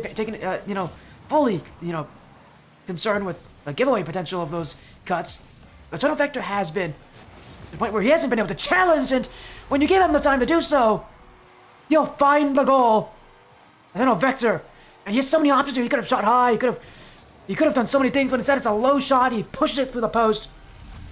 Lees was up high, the shot comes low. It's low in chat. Dusk, yo, how you doing? Game 3, looking to try to upset the 5-0 Adrenaline Esports Bromance. Leading to the 1. With 3:30 left on the clock. Infield touch. No Vector. Focus Lux. Oh, he just avoided the demo there with that jump. So no, Vector will clear it away, but it goes straight to Blaze. And this team, I've also been impressed with their patience on defense. It's tough to do that. It's tough to really have that patience. But that has been the difference between them and Bromance, and why they are so successful is they're just taking their time, looking for the opportunities, playing methodically. Against some teams it won't work for and as you've seen, again, a 3-2 record. As a result, there are a lot of other teams who want to play chaotic who do take advantage. But against Bromance, this is a team that's not playing the chaos. This is a team that's trying to play that calm style, trying to play patient, and they are fully taking advantage of it. Their playstyle is just succeeding here. An infield pass. Eternal Vector scores off Bolsini Rome's pass. And the team that won this division last season, well, they might be able to take down the undefeated side, although that's a big kickoff mistake. Focus Lux gets it for free. And they've had issues this series with the kickoff from both these sides, but here, surprised Eternal Vector tried to go slow on that one, because Focus Lux has gone quick on every single kickoff he's gone already. Maybe he was looking for the dunk. Maybe simply put, his kickoff was just slow. But it's a free one for Bromance, and it gives them hope in this series still. Focus Lux. Bolsini Rome waiting back as an early shot should be saved away. No, Vector. We're going to keep the pressure. The dribble. Vector. Moved away by Focus Lux. Bolsini racing back. Can't get the challenge. She's missed it. It's open for Focus Lux. Tie game. AE Bromance gets a gimme. Bolsini. That's one you can't be missing. An open ball in the midfield. A big, big miss.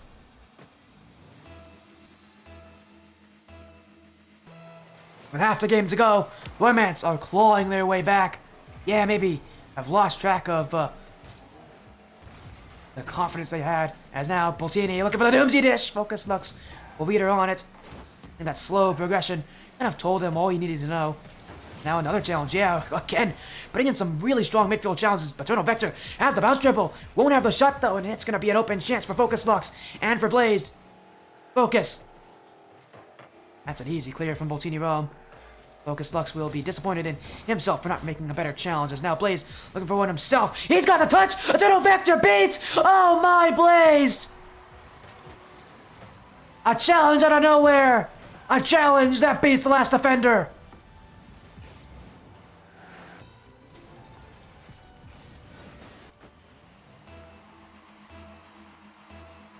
We've been at no shortage of goals like that this series so far.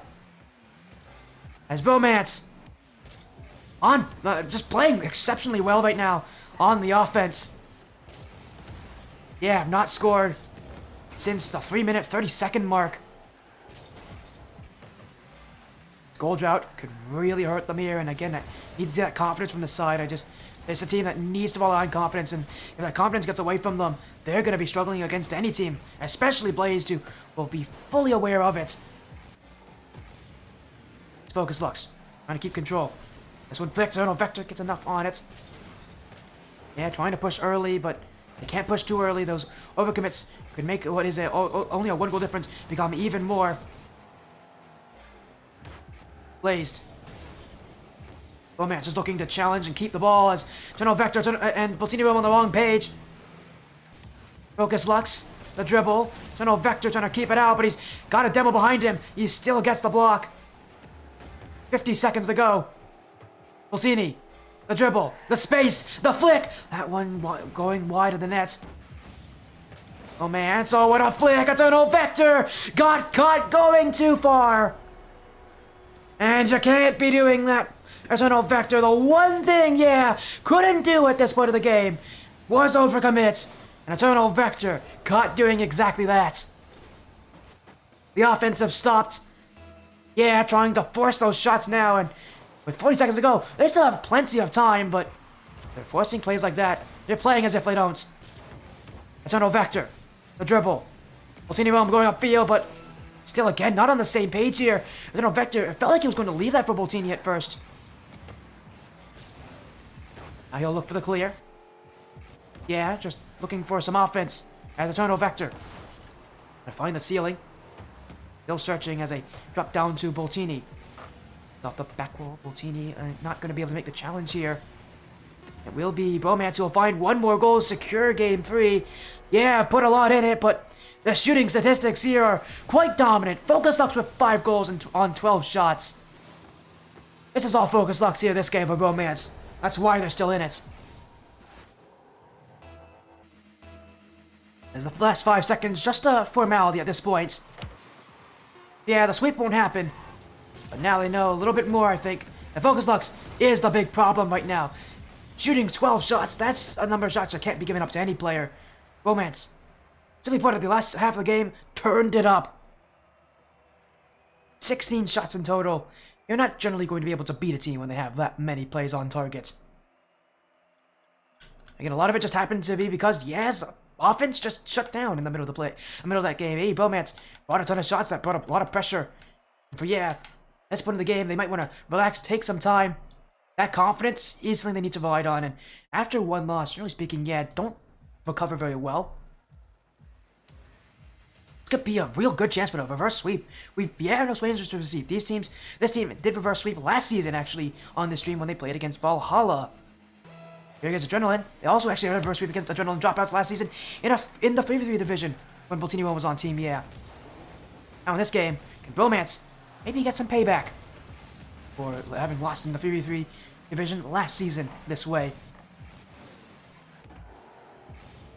We'll see what happens. For now, though, the real question is that, confidence. Can they stop Focus Lux? Can they bring that confidence back? Can they challenge like they did in the start of that game? They start waiting a lot more, you'll tell that they aren't confident, and That should be Bromance's cue to start really unleashing everything they have on offense. As Blaze should be a goal, it will be. Boltini Rome caught in no man's land. And that play, it's so easy to try to turn around and make another challenge. But instead, in fact, actually, she should be leaving that play, letting Eternal Vector go for it. Got the better challenge, instead he's been cut off by his own teammates.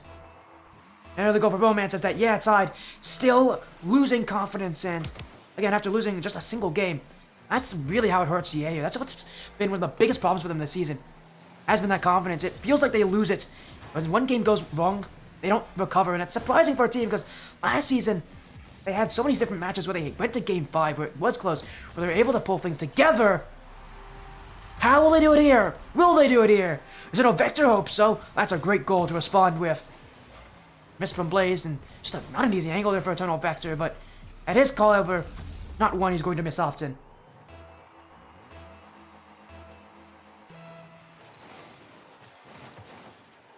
Kickoff going straight to focus Lux.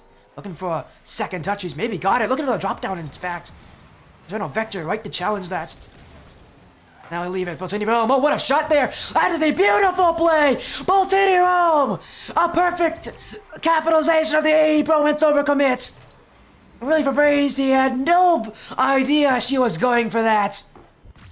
The right decision at the right time. That's a big goal for Boltini Rome.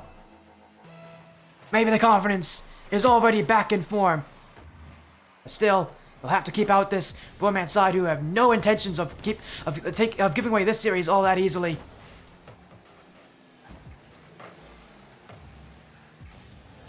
Boltini miss! Oh, that's a free one for Focus Lux!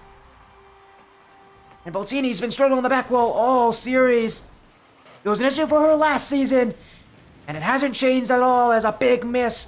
And again, I like what somebody in chat said, that this team just needs to calm down for It feels like they're panicking too often. They're looking just to get the ball out of defense rather than trying to control it. Their patience was what saved them in those first 2 games. They need to bring it back. This Bromance team still isn't challenging all that early. They are challenging earlier. But still, you can tell they still are giving up a lot of space here. And if can take full advantage of the time they have, goals will come with it. As infield, Eternal Vector gonna put one on. Saved as 2 are in the goal line. Boltini. Tap out. I think she's looking for a solo play here. Up in the air is Boltini. 60 boost to go for the dribble. Focus Lux with the early challenge. Now the tap back from Boltini. Eternal Vector. Another boost though for Eternal. He'll be demoed out of the play. Focus Lux trying to take the dribble. Boltini with the early challenge though, not letting him have any time with the ball. Now again, another back pass, demoed for efforts. Eternal Vector almost got a shot for it, almost broke that back line. Back pass from not a surprising factor. It's their way of trying to keep that ball possession, as Eternal Vector trying to keep this one here as he gets that ball out. And for the chase down on Focus Lux. And a boost, he can't pursue him any longer. Boltini now. Another boost in the tank. Looking for a tap in field, but it will be cleared by Blaze. As that one, almost a redirect. Eternal Vector gets up there quickly, recognizing the Bromance mechanics. I mean, we've already seen them use it before last game. Left use again, as now Boltini, another dribble! Somebody's got to count how many dribble goals she's had this series, because that's not even close the first time she's done it. Might be her 5th, maybe more. At this point, it's becoming consistent, and I'm not surprised it is, as with 2 minutes 4 seconds, Boltini Rome's dribble, giving a 1-goal lead. A very small margin to work with, but a margin that's in their favor. Bromance with the offense right off the kickoff, looking to succeed. Blazed, great chance there. Eternal Vector caught waiting on the goal line.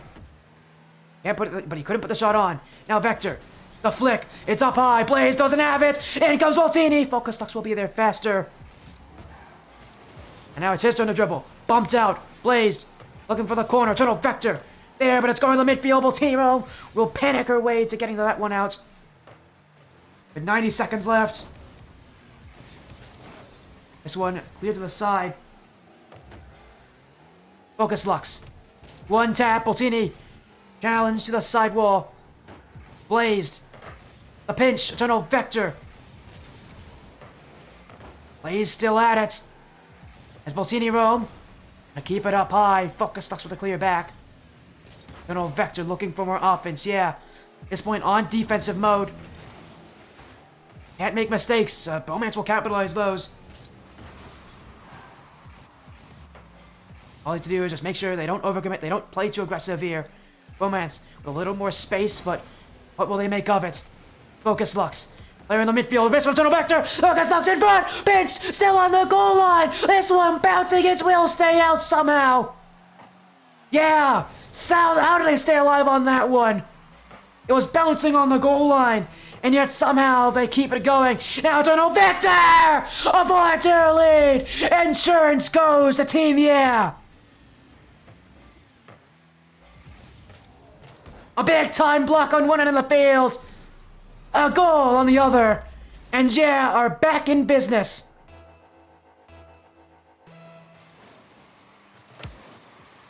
"27 seconds on the clock. Bromance. Do they have anything left in the tank? The undefeated side may not be undefeated for very much longer. Blazed. To the ceiling. Pinch down. Focus Lux. Stopped by Boltini Rome. Just 10 seconds to go. Counting down. Yeah. Wasting the time. The champions of last season. Holding off Bromance. Few more seconds to go. The time will tick its way down. No time left for Bromance. This series is over. The undefeated side is undefeated no more.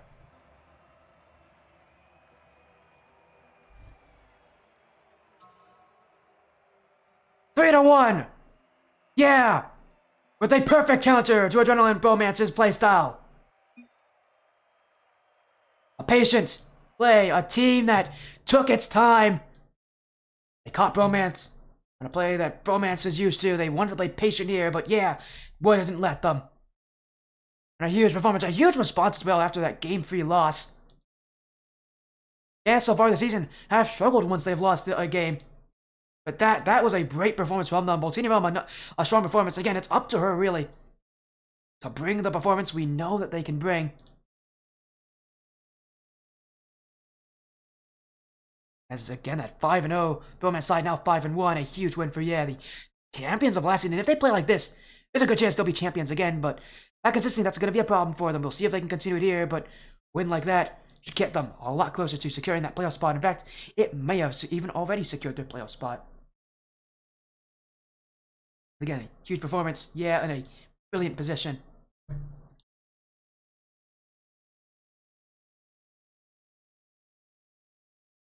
Again, a huge play.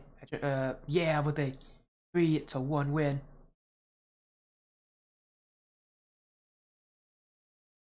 A lot of people voted on that one, and the Yeah side somehow finds a way to win.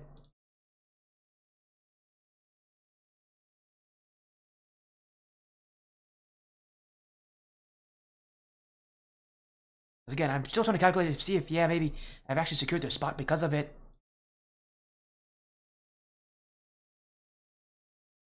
Again, a win that must be a really must be a proud moment for them. As again, I actually believe with that win, they may have actually secured their playoff spot.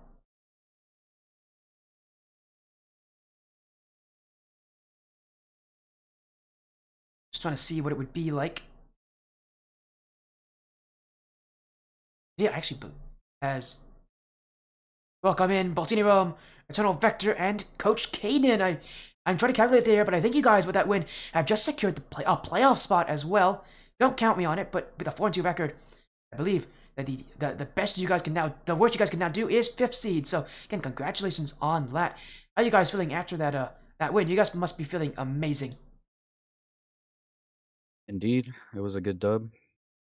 I'm happy to win and happy for our coach. He gave us some good tips during that match. So kudos to him for being there for us. And yeah, we're just happy for the win, man. Being champions of last season, Eternal Vector, coming in this season, what's the difference that Aiden has allowed you guys to do? Because again, last season you didn't have a coach last season at all. You had no coach last season. It was just the two of you. Obviously, this season a lot tougher than the last one. What has Kanan done to help you guys out? Well, he's just been there for us. He gives us the tips that we need, and he gives us encouragement. And he's not a coach that just sits there and encourages you all the time. He just if you're doing something bad, he'll point you out on it, and yeah, he might make you feel bad for a second, but what he says is correct, and we put it into our game, and it helps us a lot. Especially after that game three, it was a rough game three for you guys. It was one where you guys kind of had to reflect a little bit. Bromance brought a lot more mechanics to the field. Kanan, what was it you kind of told the team after game three? Because so often this team has struggled to, recover off of losses. So can you tell me what it was, like this time? What did you tell them in between the games? I gave him encouragement. I told them that they should keep playing like game 1 and 2. They were really just rushing everything game 3, going for not really great challenges as last man. I told them to clean that up and then put more pressure onto them. And I told them, I said, the hardest thing to do is to close out a series. You're not the first team to not be able to close out a series like that. It's definitely not uncommon. And they went in there and they won it, and I'm proud of them. Must be, again, very happy with that performance. As Boltini Rum also joining us in here as well. Hello, Boltini Rum. A big win over Bromance. You were able to beat these guys in threes last season, but in twos this season, a whole different situation. Because last season, you and and Adrenaline, back when you were on the favorite team, we were both undefeated at that point. Now against Bromance, only one of you was undefeated, but you guys being not undefeated, big win over a team who's undefeated. You just gotta tell me kind of what is it like to take down the top team in your division, and what kind of message do you want to send to other teams out there who are looking to challenge you guys, especially now that I believe you have secured a spot in the wild card. Message to send would be like, we're not down. We're not out yet. Like, we're still pushing. Like, we're not like everybody else playing every day or anything. We play like one game, which is like the series, and that's it. Like, we're still here. We're still in it somehow. I don't know how, but I'm happy that we are. And I freaking love Vector because he's just amazing at the game, and actually, like, he helps me out a lot. So I'm just like proud that we won and happy. Of course, again, you guys with a big win. Again, I have to be. I don't know for sure, but I believe you secured that with that win.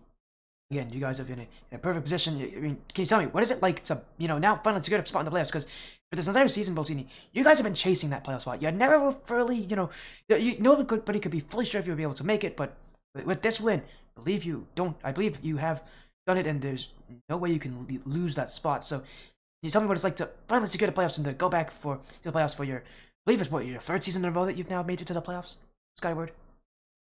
Unless you're counting season 0, that'd be what, 4 then? Did you make playoffs in season 0 as well? My goodness. Yeah.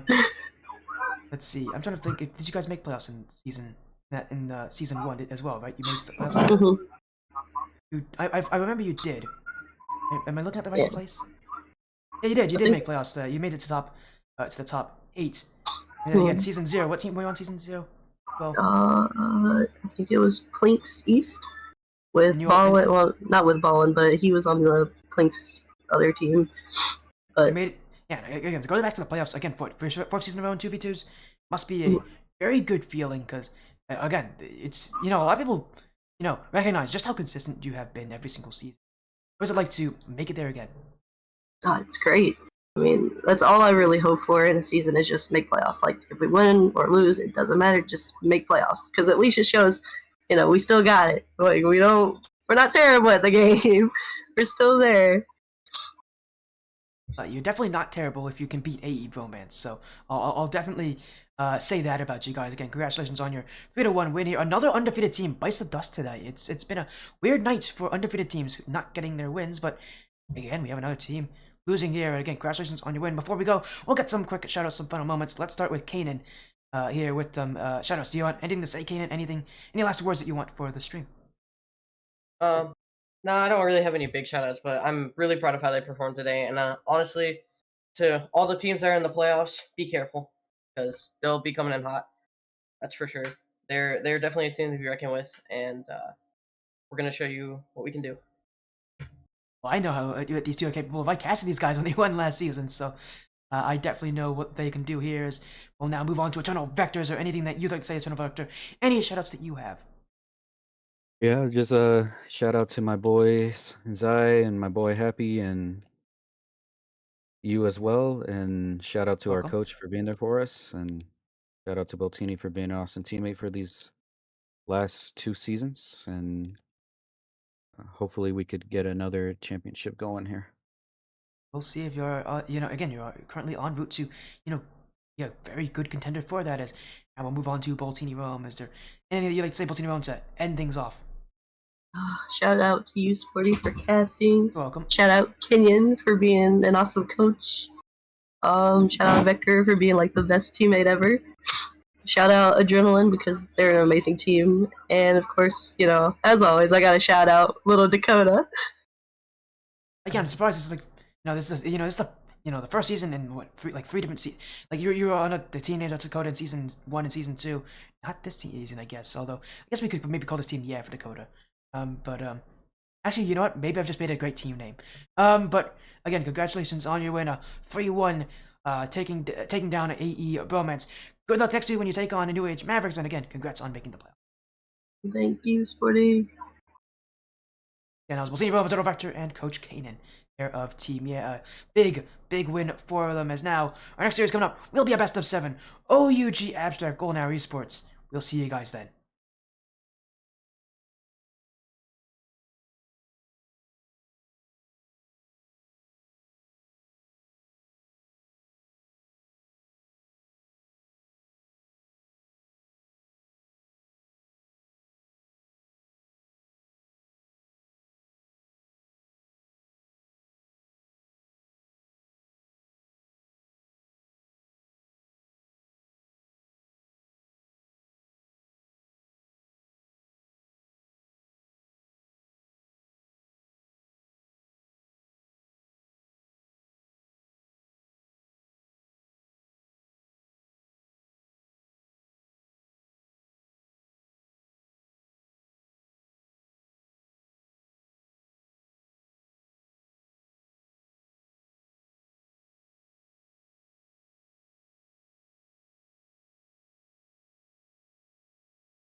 Hey, Corporal Monkey Shards coming in with the follow. Thank you for the raid!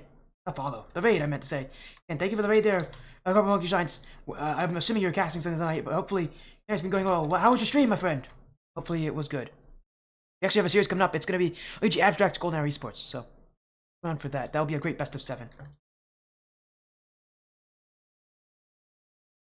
Stream went well. Happy to hear. Who are you streaming? What teams are playing? How was the series?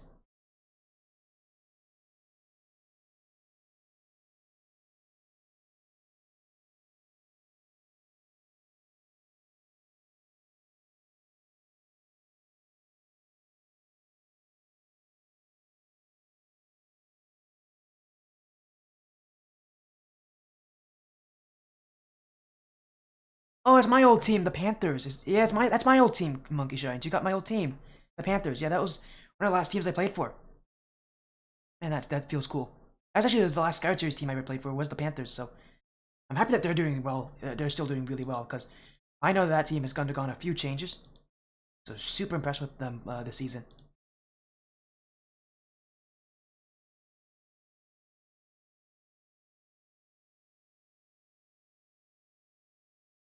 Panthers equals goats? Oh, you better believe it is. Although they are Panthers, so Blood Wolf, you're incorrect on that assessment. But yes, I'll give you a pass. The Panthers are great.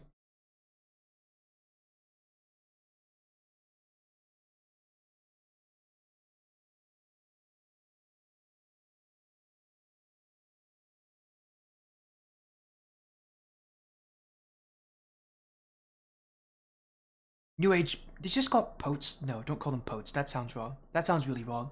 Don't say that, Corporal Monkey Shines.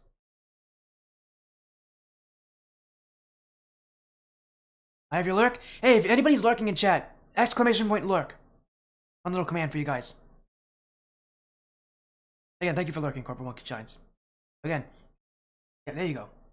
Have fun, guys. Have a great night. Stick around. This is our last series of the night.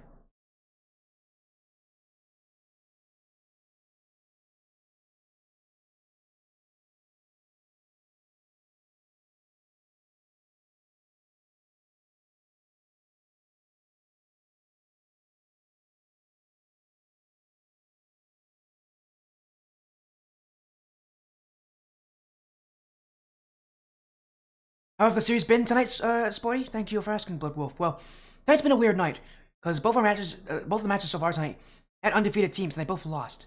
So take it that way. It's been a great night though, and I'm happy all of you guys are still here. We had a ton of people watching that last series, so stick around if you guys want to watch this next series. It's a great best of 7. It'll be a fun show match.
Welcome back, welcome back. We got one more series coming to you all here tonight. A best of 7 UG Abstracts of 1UP Gaming Golden Arrow Esports. Welcome to this Podium stream. Our last match of the week is only 7 minutes away. Take a look at our schedule though so far. Sloth taking on Stryker Esports. Sloth taking an upset win against the previously undefeated side, 3-1. Then yeah, taking on AE Bromance, another undefeated team in AE Bromance, but yeah, also got the upset win 3-1. And we end up tonight with LEG Abstract Golden Arrow Esports. Now, this is just a show match, so no records here, no undefeated sides if you want to think of it that way. Two orgs that have been on stream before Golden Arrow Esports. The last time they were on here might have been for GHE Premier. It's been a while since we've seen a Golden Arrow Esports team. As again, actually, you know what? I want to check and see how long it has been seen Golden Hour. Actually, you guys might recognize this as a team that I was partnered with a long time ago. It seems like maybe the last time we saw Golden Hour Esports was GHE Premier when they played against Dark Falcons in the up-and-coming Cup Finals. At least that seems to be might have been the last time we saw them, was back in, or is it even more recent? Maybe been back in April 2023. Yeah, and it's been a while since we've seen a Golden Arrow Esports team, so always nice to see them back here again. This is, again, it's going to be a best of 7 show match. These teams, not really much fighting, not really much that they're fighting for. There's looking for some fun, and obviously to practice a little bit. As we'll say again, I think I recognize the rosters tonight are going to be Golden Arrow, but it's going to be Tusk, Crispy, Retro Steel, LG Abstract. Their roster will be Hardpoint, Kai, and Coach Wavy actually is going to be playing for them instead of Dimensiones or Blue Sabers. Again, because it's a show match, weird things will happen. As now, though, again, just getting things set up for our next matchup. Again, gonna make sure the lobby gets up to these two teams. We're gonna make sure we get you guys your prediction poll, your last prediction poll of night. So if you guys want to win some points, your time to do it. I know a lot of people that voted last series, so don't be shy this series to vote as well if you have a team that you think will win this one. Again, Wavy, very solid player. You'll recognize Wavy as being the player for Metallic Gaming actually currently. And we're looking to make sure we get these teams in as soon as possible here. Does Chroma play? Merits, please stop. Stop, Merit says.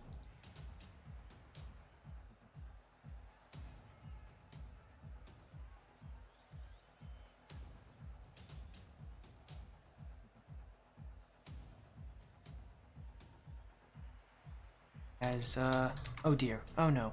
I'm getting told there might be a chance of a forfeit here. I'm looking to make sure that that doesn't happen. Let me confirm this real quick.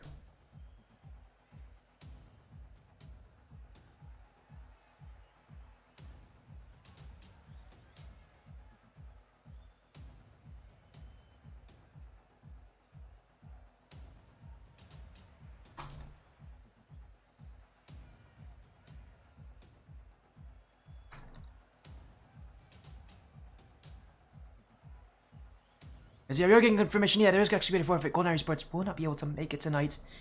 Man, that's bad timing.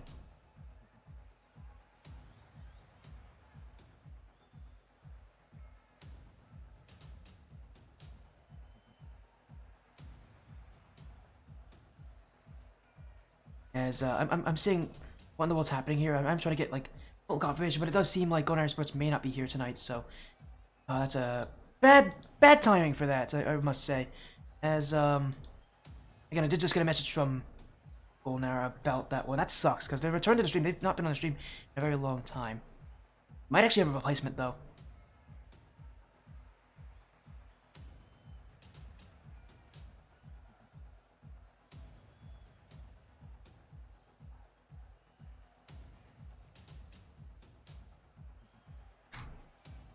As yeah, we are getting a replacement in this matchup.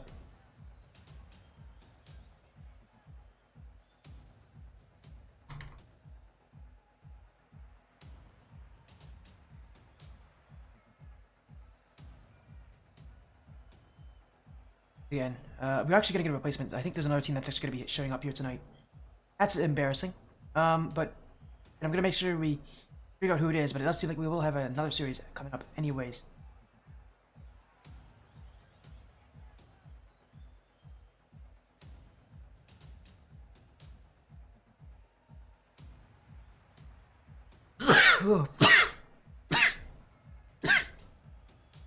Bless me.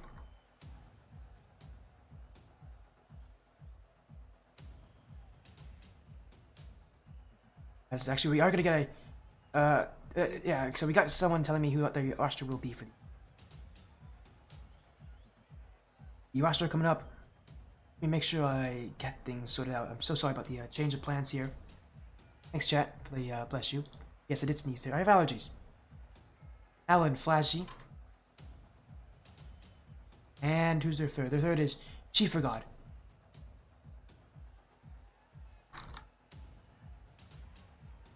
It's gonna be, we're still gonna get that show match, I guess. It's gonna be Alan who's messaging me on this one. So let me quickly see if I can get some info from Alan here. And apologies on the issues we're having. Rest actually Hardpoint found somebody. Again, it will be Alan on our last, as the captain for our last series.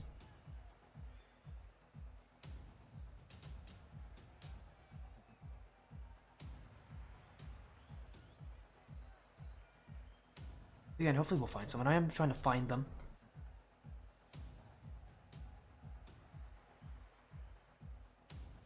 Again, it's gonna be Alan. Aside, I'm gonna make sure I know what. I'm gonna see if I can find out what team this is. It's gonna be Alan, Flashy, and God of War. Apologies on the plans. So, again, we are gonna have this series delayed until we get the info here, because I would like to have like a logo and a team name for them, and not just have them be Golden Hour Esports.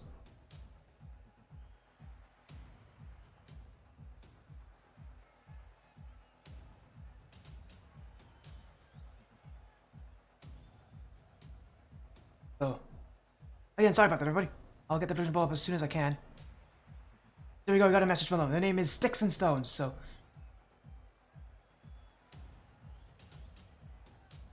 Their team name.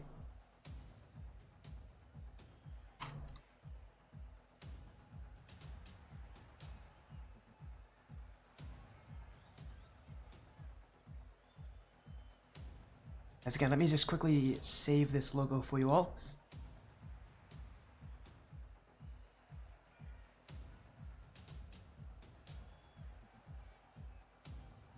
Again, let me quickly get an update here for you all.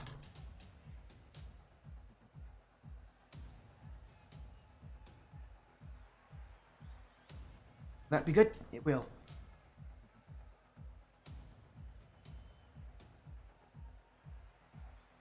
There you go, there's our logo. It's a it's some rocks. Let me get them the match lobby info. So it's just a fun little roster of 3 here, playing against them, a fun little made-up team. So let me quickly also get an update for you all there on Twitter.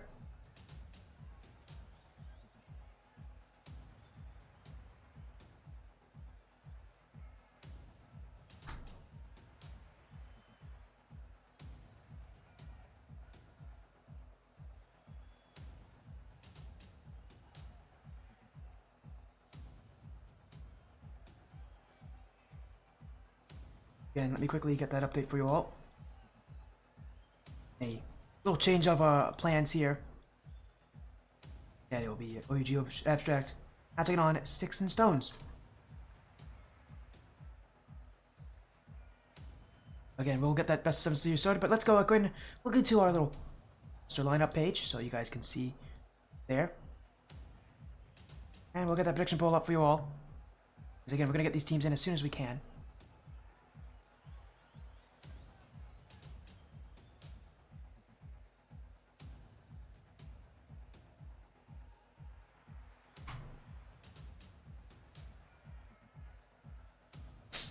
And sorry on that quick change of plans, but we have everything sorted out, it seems. At least we'll get them in the lobby as soon as we can here.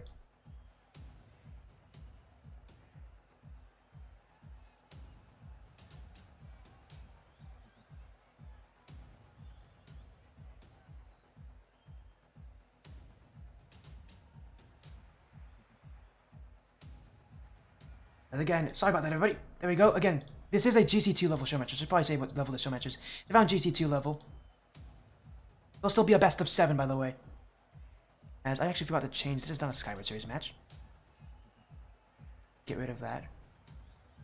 There you go.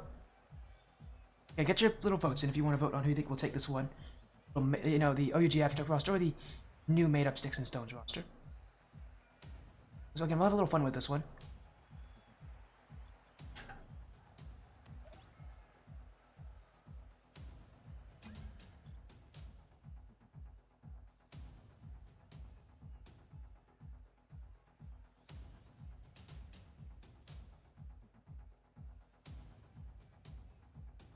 Again, sorry about that change of plans, everybody. And we had that message very late from GHE. They were not going to be able to make it.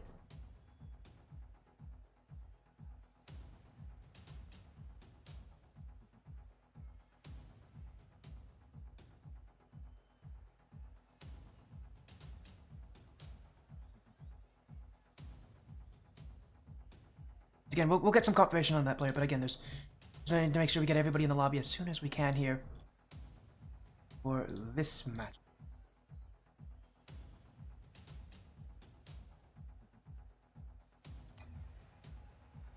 But again, we are just waiting on actually OUG Abstract to join it. I'm not in the lobby right now, but as soon as they are, we'll be good to go.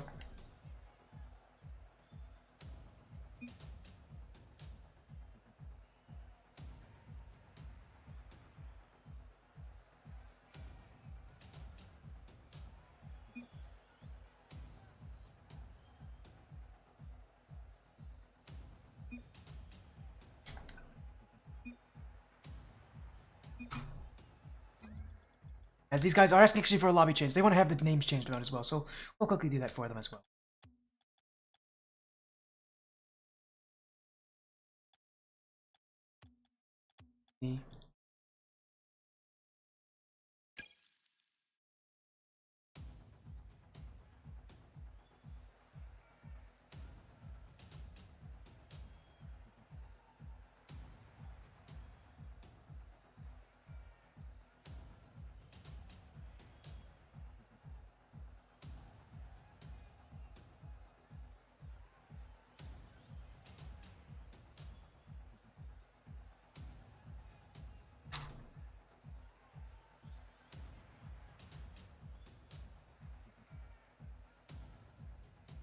You get this thing set up as well. Here we go. Let's get the new info in for them.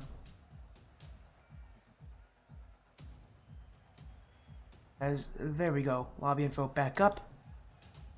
Sure that everything's good on this side.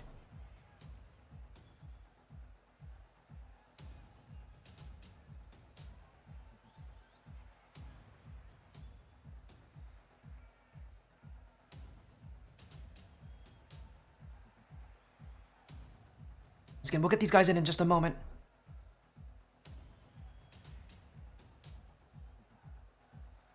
Guys, I get a message here.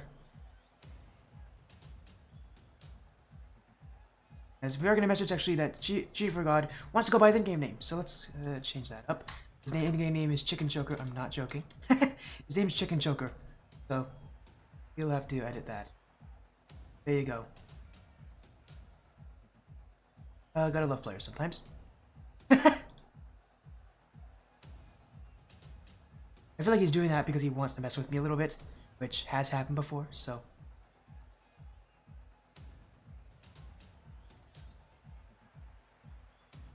He is good, now known as Chicken Joker 45. Sure, why not at this point? I think it's actually Rilo, but let's go by his full in-game name, so we'll give it to him. I'm getting a message that it might be Rilo who's actually playing, but at this point, it doesn't matter. We'll have fun with it. It's a random best of 7 show match after all. So again, waiting for everybody to get in the lobby here. We'll give these teams a little bit of time.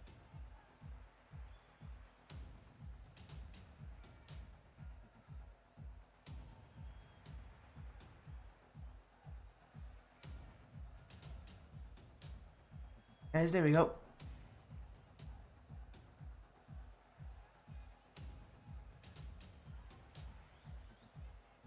And we're just making sure we update everything here in time for that these teams can play, and we'll have our info correct.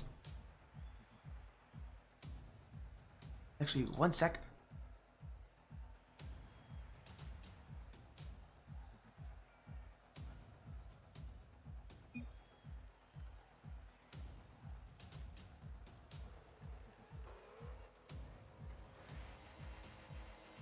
Guys, here we go. These teams are ready. Sorry about the delay, but we finally got them good to go. Best of 7 series here, OUG Abstract, Sticks and Stones. I can't believe we actually got our series here, as Golden Hour Esports was originally supposed to be the one playing OUG. Obviously, they got replaced here, as they couldn't make it. They forfeited here before the series started.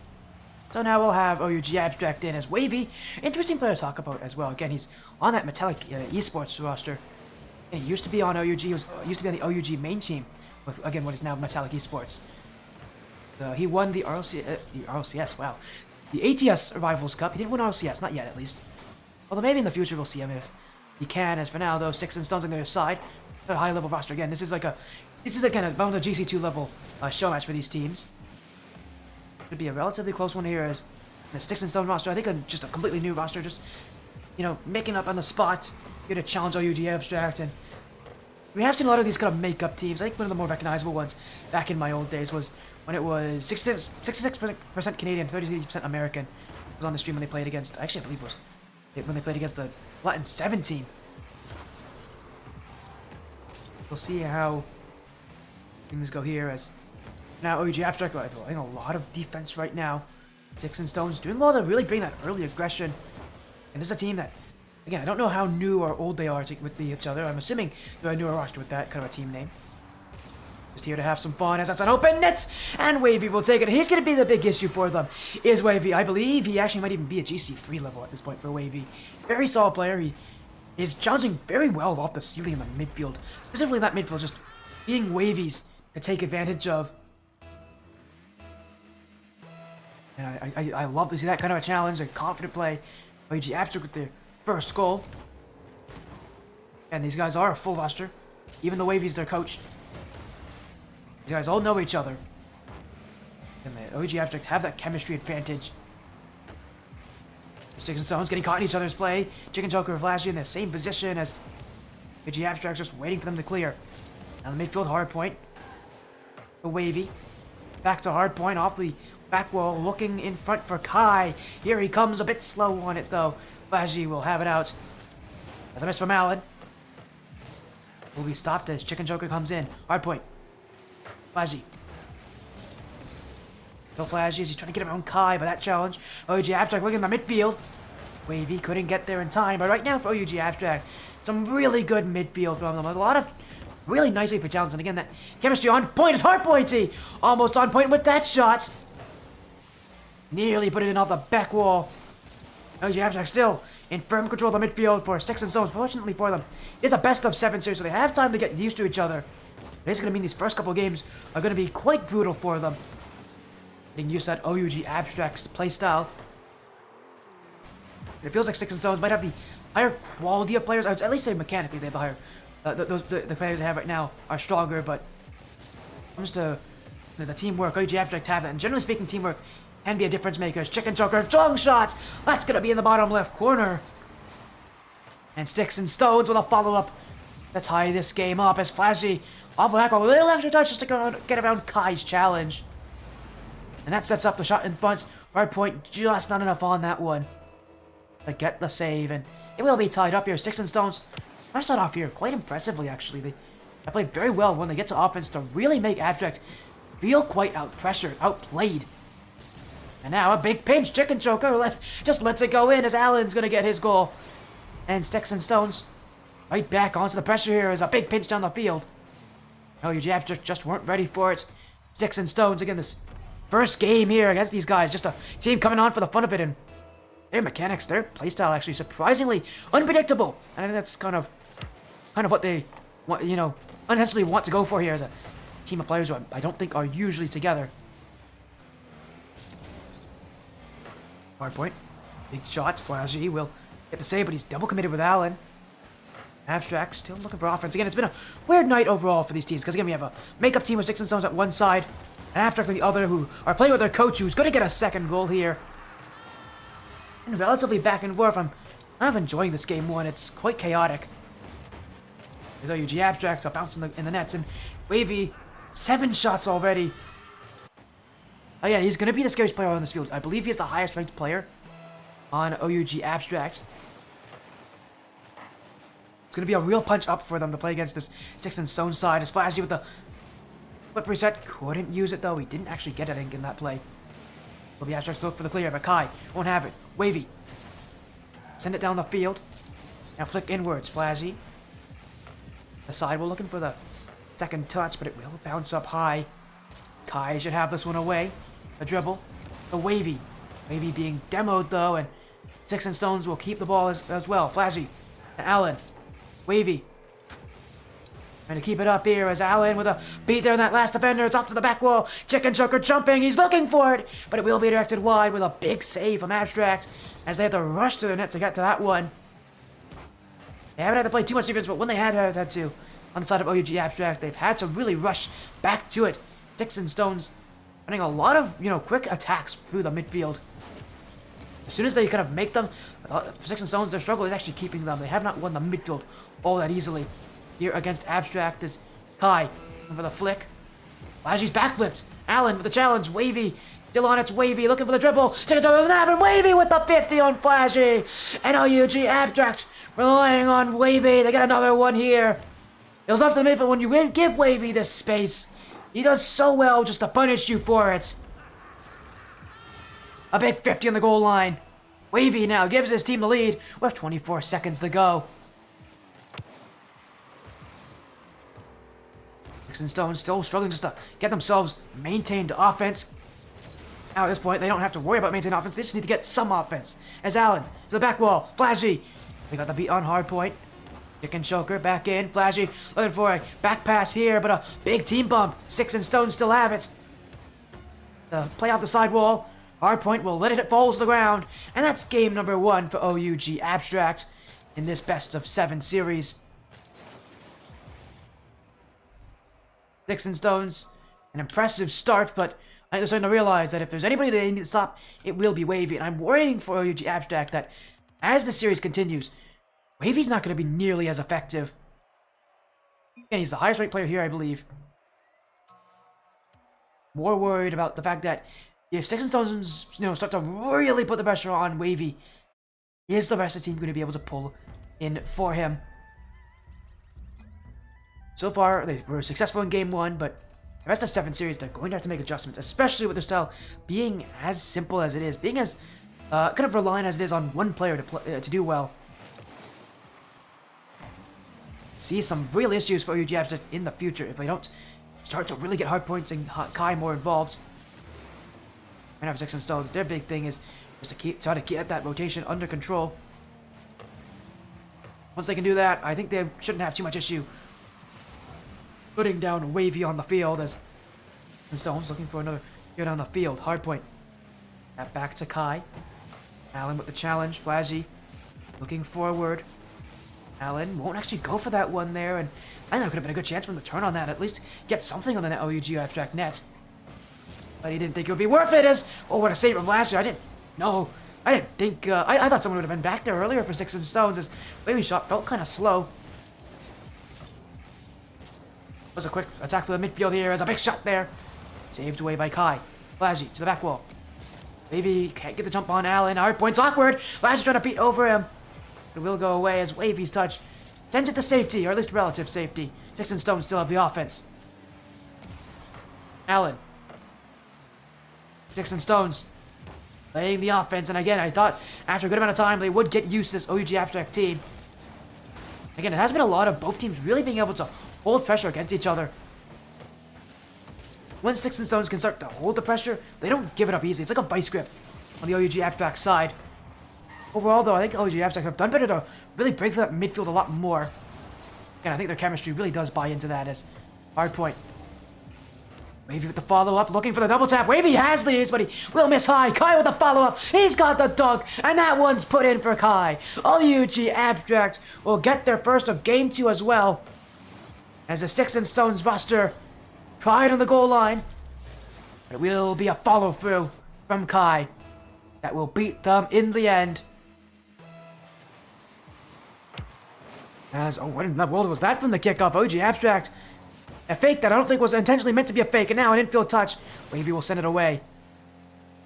Dixon Stones nearly caught OG Abstract napping on the set piece there. As again, look at this from Abstract. Just off the kickoff, just off the midfield, they find so much pressure. As Allen almost own goal. Wavy again, not by Allen. As yeah, that's all because the OG Abstract team, generally speaking, transitions to the midfield just a lot better right now. Dixon Stones is a team not having the chemistry. OG Abstract are taking full advantage of it as big miss from Chicken Joker, then Flashy couldn't flick it to the corner. And it's left in front where Hardpoint just waiting for it to fall to him. We'll tuck it in for goal 2.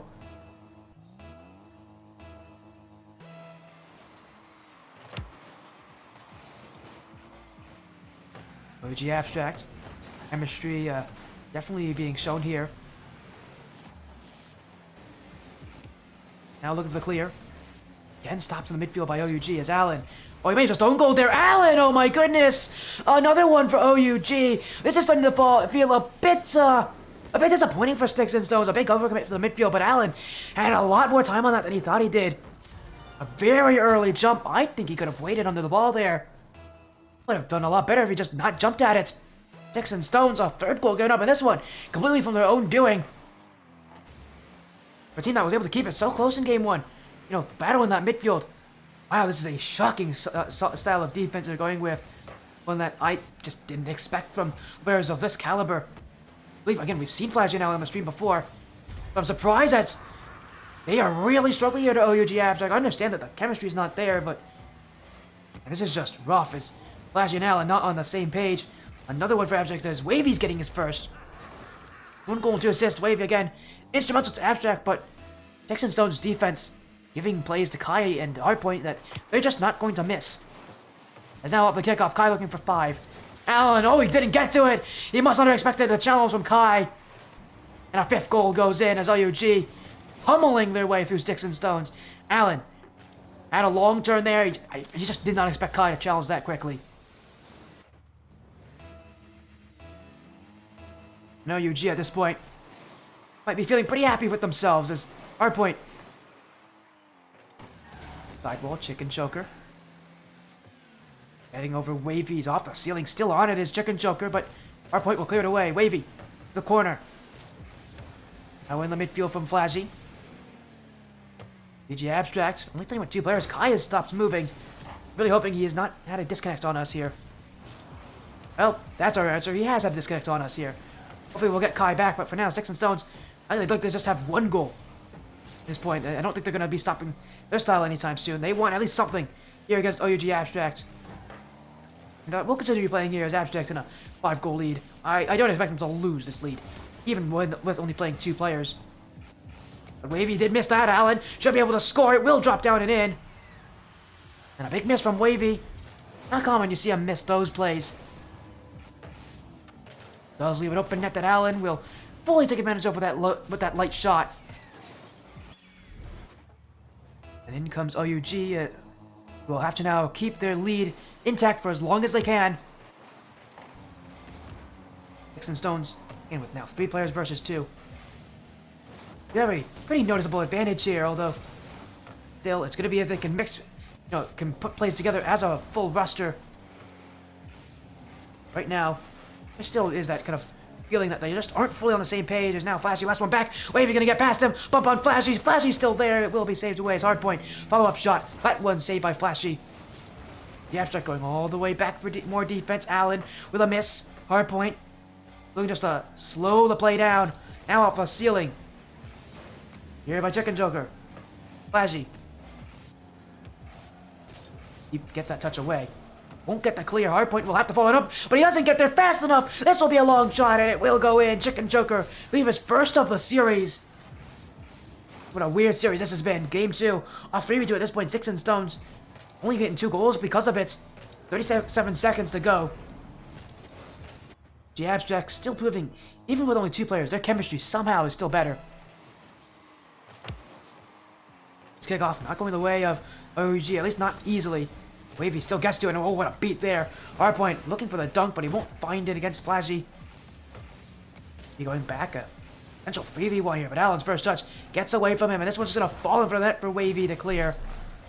Again, OUG just taking their time, letting the time tick down here. Then we can go to game number 3. First though, we'll see what happened with Kai. Hopefully we'll get him back. For now, OUG Abstract, even with losing Kai in those, in those final 90 seconds, or I guess more like 100 seconds, Sticks and Stones still don't have the beat on them. OUG Abstract will lead the series 2-0 as that chemistry definitely the difference maker here. Again, our big issue now is just to make sure that Kai is okay.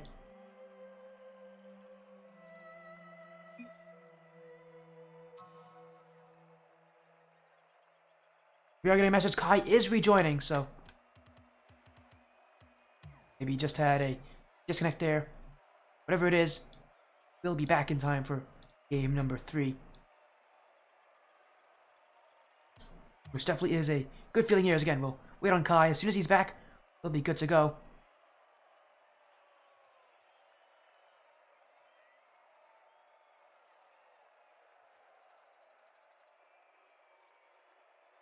But for this OUG Abstract side, that chemistry is still showing up. And this game was a lot better than the last one. Really putting the pressure here on Sticks and Stone side that still had 8 shots.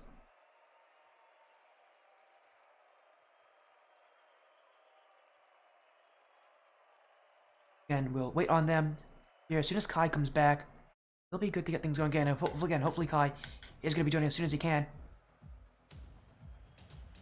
Very weird situation to be in.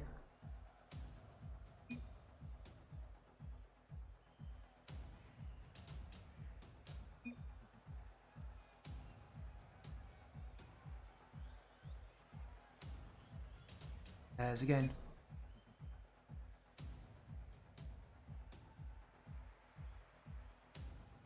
waiting on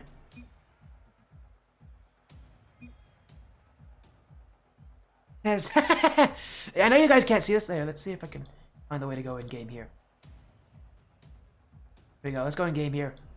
I know you guys can see this now, but look at this. We got Chicken Joker's invited his friend. All his name Chicken Joker. He had a friend change his Steam name, I'm assuming. That's great. But anyway, again, Kai will be back very soon here. We're just waiting on him to join, but I do find that pretty funny. Good on him. He's having a little fun with this. Again, apologies on the delay here. We'll get Kai back in. Again, this is a best of series reminder. Fitting here between games 2 and 3. Kai with that disconnect. We'll wait until he comes back as...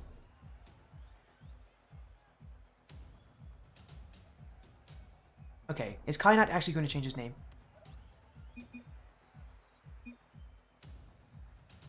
As there he is, Kai's back.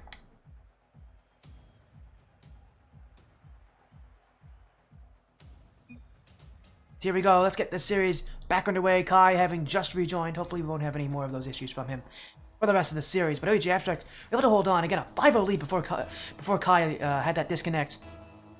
Well, although there's a bit of a long wait, it's really going to be one of those things where I think OUG Abstract can kind of let that 5-0 lead stew for a little bit. Feel confident about it. It didn't feel like it was Wavy everywhere on the field. The Wavy's getting involved, but Kai and Hardpoint having their moments. I don't think we're going to be seeing that Game 1 performance from OUG Abstract anymore, as I'm looking for offense. What a pass over from Hardpoint. Wavy, not in. Kai can't get it, but Hardpoint will. A 1-2-1 on OUG Abstract with the first goal less than 30 seconds in as Hardpoint finds Wavy. Wavy running Hardpoint, and Hardpoint finding the nets. One little passing play as well as Dakota's looking at me on the screen. That's nice, Boltini. Hello, Dakota. How are you doing? I don't know if Dakota can understand what I'm saying, but if you are, Dakota, hello. I'm happy that you're watching. As the 7th series continues, Kai with a dunk. Hardpoint. Oh, what a dunk as well! 2 straight dunks from Abstract. That's another goal going in. Well, things have definitely not changed here for Sticks and Stones. OUG Abstract still overpowering them. That is a quick start here. Unfortunately for Sticks and Stones, that first game felt like the closest for them as of yet, and And it may only get worse for them here as OG Abstract getting better, but that's a big clear for Chicken Joker. Oh, bounce off the post that will go just wide. Big clear down the field. And, High, looking for the back wall. OG Abstract continuing to hold pressure, hold pace. Sticks and Stones still relying on mechanics. Mechanics only going to get them so far against OUG Abstract. And this is, again, a GC2 level roster. Don't expect them to be a pushover when it comes to you trying to do fancy stuff as well as Alan. Now off to his back wall. Sticks and Stones not prepared for that. You can tell a lot of his teammates are a little bit uncomfortable with him going backwards that way. And just, again, as a roster, aren't fully confident with each other. And to be fair, they are. Yeah, a team that was just made just for this matchup, I believe. Yeah, tough time overall as Alan. Miss from hardpoint. Could be an open net, but Chicken Joker looking for the foot reset. Kai was the only one back. Big save off his own crossbar. Sticks and Stones somehow don't score on that play as Wavy. Right chance from Flashy. Sticks and Stones getting a little more confident here as they're leaving OUG with low boost. Big save from hardpoint on the goal line. Sticks and Stones still searching for their first goal of this game. I'm surprised they haven't got it yet. OG Abstract insane on defense as Wavy. Can't dribble round 2. Again, last one back here. Wavy direct from Flashy goes wide. Allen with the follow-up. That goes high off the back wall. Chicken Joker will score. Sticks and Stones. Finally, they break that deadlock. My goodness, it's taken them a while. As OG Abstract, I mean, their defense has been a bit messy, a bit sloppy. Sticks and Stones speed definitely catching them in these plays. Abstract, they need to be able to turn this play around to really get their offense and their midfield back in order. Again, Sticks and Stones trying to use a much more aerial-based attack. That is something that Abstract are struggling to play against. Kai. Very careful with this corner because that's a big dunk. Wavy trying to keep it out. Hardpoint off his own back wall. Wavy jumping again. This one's dunked in front. Maybe the shot's coming, but Flashy's not there. Kai. Oh, he's missed it. That's open. Flashy's going to take it. Abstract with an absolute gift to Sticks and Stones. And there is no reason Hardpoint and Kai should be missing that one. That is a gift from Abstract that should not ever be given.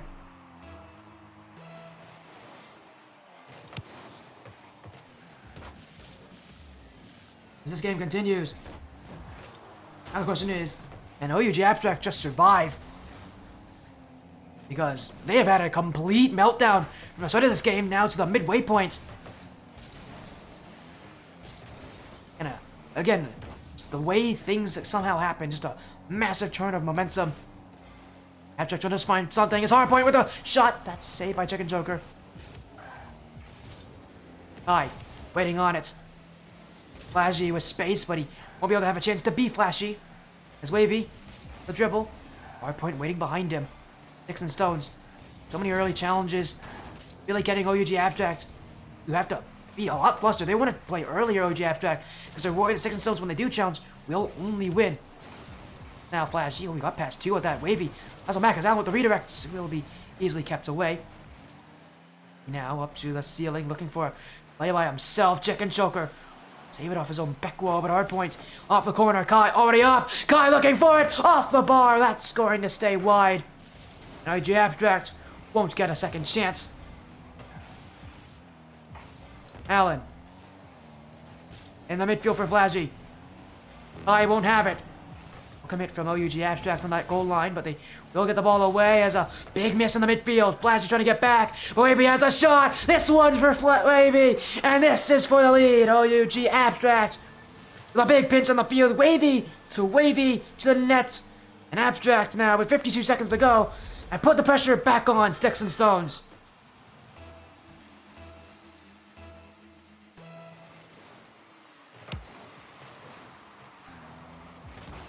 It's Wavy, looking for another. Big shot. Allen stands tall in the goal line. Sticks and Stones will need saves like that if they want to get themselves back. Maybe a chance on offense here. Up by Hardpoint as he looking for that second challenge. Won't get it there. Abstract playing up to the pace of Sticks and Stones and maybe even more as that's a gift in the midfield. But a big demo from Allen will give Sticks and Stones space to work with. But Wavy's dunk, that one just wide. Time running out for Sticks and Stones. What do they have in store? Hardpoint Doesn't get the touch. It's open for Flashy. Chicken Choker won't even need to redirect this one. Another gimme from Abstract. Another big misplay. As Hardpoint, simply put, should not be missing that one. And it's an open hit for Sticks and Stones as Bull goes in for them. 15 seconds left. Abstract gave away that, what could have been their Game 3 3-0 series lead. Can they wrestle it back? Clear. So Wavy. Even to the back wall. Flashy doesn't have it! Hardpoint! Stop by Chicken Joker! Kai can't get there. And the ball staying up at 0 seconds. Sticks and Stones. I think they just want it down at this point, but Allen, looking for it there, will be cleared away. We go to overtime for the first time in this series. Abstract had an early 2-goal lead. They are now tied at 3-3. A Wavy looking to settle it here. Infield pass. Allen wants it away as OUG Abstract waiting for back. The pressure's on them. They can definitely feel it. They're the ones who should have had this game. Sticks and Stones have momentum on them. Chicken Joker kind of at the start of the game after those first 2 goals went in. Immediately said go next. He didn't believe his team had what it took to come back into this one. Now the confidence definitely there here. Allen off the side wall. Kai. Oh, he just gets enough on that one. I didn't know if he would have that save fully all the way. Abstract. Just enough on defense. But they want to be able to get out of this place. That's a chance for Chicken Joker. Wavy. Oh, he's giving it away. That one saved on the goal line as OG Abstract still panicking just to catch up to it. As Kai, using all his boots just to get that clear. But straight to Flashy and Allen. Wavy having the weight on it. Allen. Wavy. Great catch there. Wavy. Focus mode at this point for him. Now he looking for the shot. Allen can't get to it. Wavy. OUG Abstract's hero once again. Game 3 is theirs. They're only 1 game away from taking the series.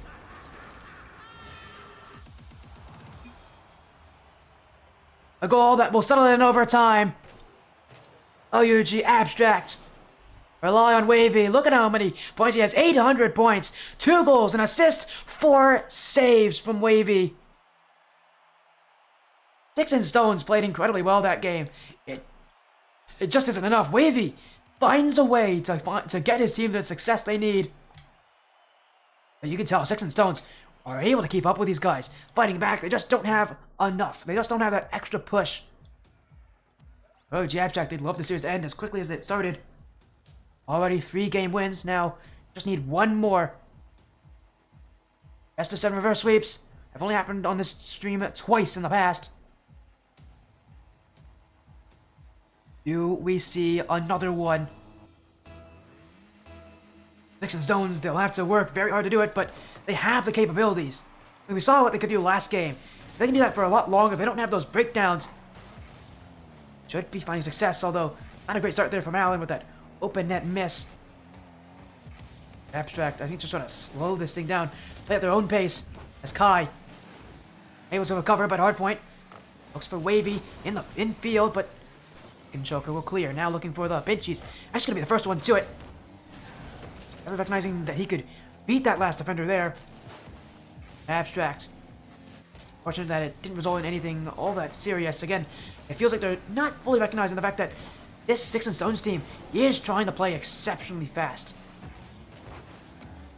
Well, it does feel like OG Abstract are also trying to pull up the pace. They still are not playing that way on defense. It still feels like a team that's expecting a slower play style. To pick things up here because Sticks and Stones are doing that, and I don't think Sticks and Stones are going to be stopping that play anytime soon. It worked for them in Game 3, even though they didn't win the game. In Game 4, Abstract have every opportunity to continue to fight their way back as Wave with the clear. Flashy. The point with the dunk, that's going to bounce in front. It's an open net, but Allen will be there to keep it away as Abstract still hunting. Oh, but that's a bad touch from Wavy. Goes straight to Allen. Wavy. We get the clear. Kai jumping for it. Up by Flashy on that challenge. As Wavy again with taking the ball, but he may be careful. He won't be. Flashy's gonna take it. And Wavy not trusting on Hardpoint in this position. And you really ask, why doesn't he trust Hardpoint on that position? Because instead of, letting Hardpoint keep it in the corner, He hits it in front of his own goal box, and that is a bad decision for a player who hasn't made many bad decisions tonight. Sticks and Stones, I think maybe the first time in the series, they're the ones who are able to strike first.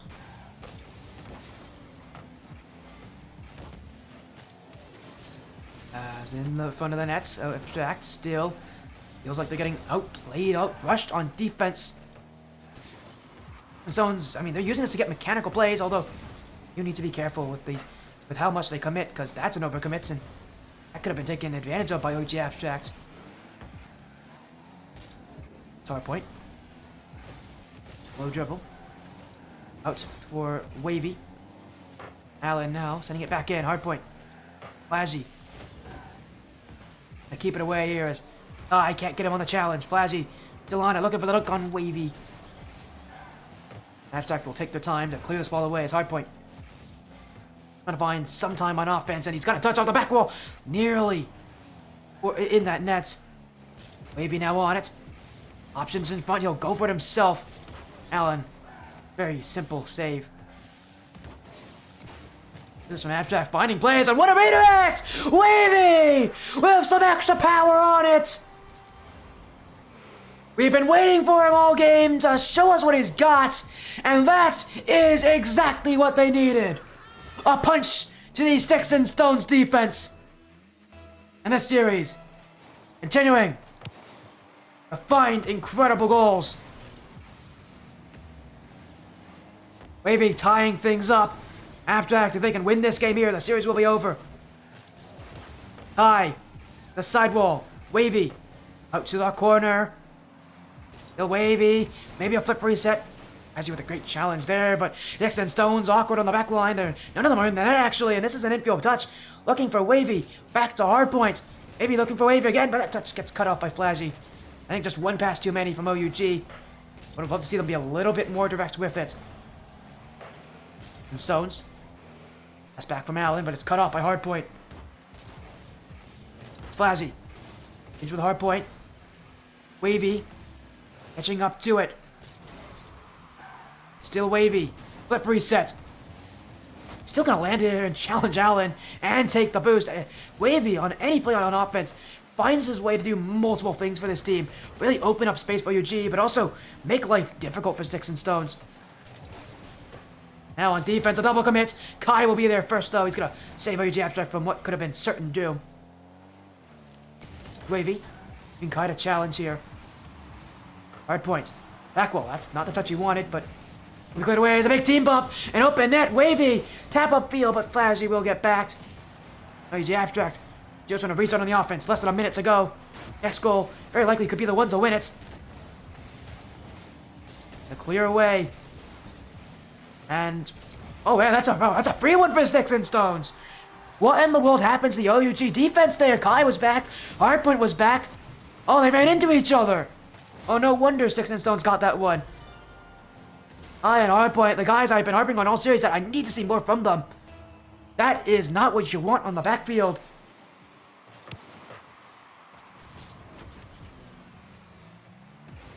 OUG Abstract. Have to find a response. Hardpoint. The ceiling. Flashy may not have it there. If this one in front, who's going next? Where is that? Where was Wavy? Or actually, where was Kai on that play? He sat back and watched that play. He's got to shoot those. Oh, Abstract may not get another chance. Kai. Up for it. Up by Flashy, but it does give Wavy the chance to go upfield. Sticks and Stones. Waiting in the backfield. Allen has it, demoed away by Hardpoint. Aye, left in the midfield as Wavy can't get to it. Sticks and Stones, their first game win of the series. This will not be a 4-0 sweep. And again, my question for OUG Abstract, again, I saw a lot of things from them this game that I...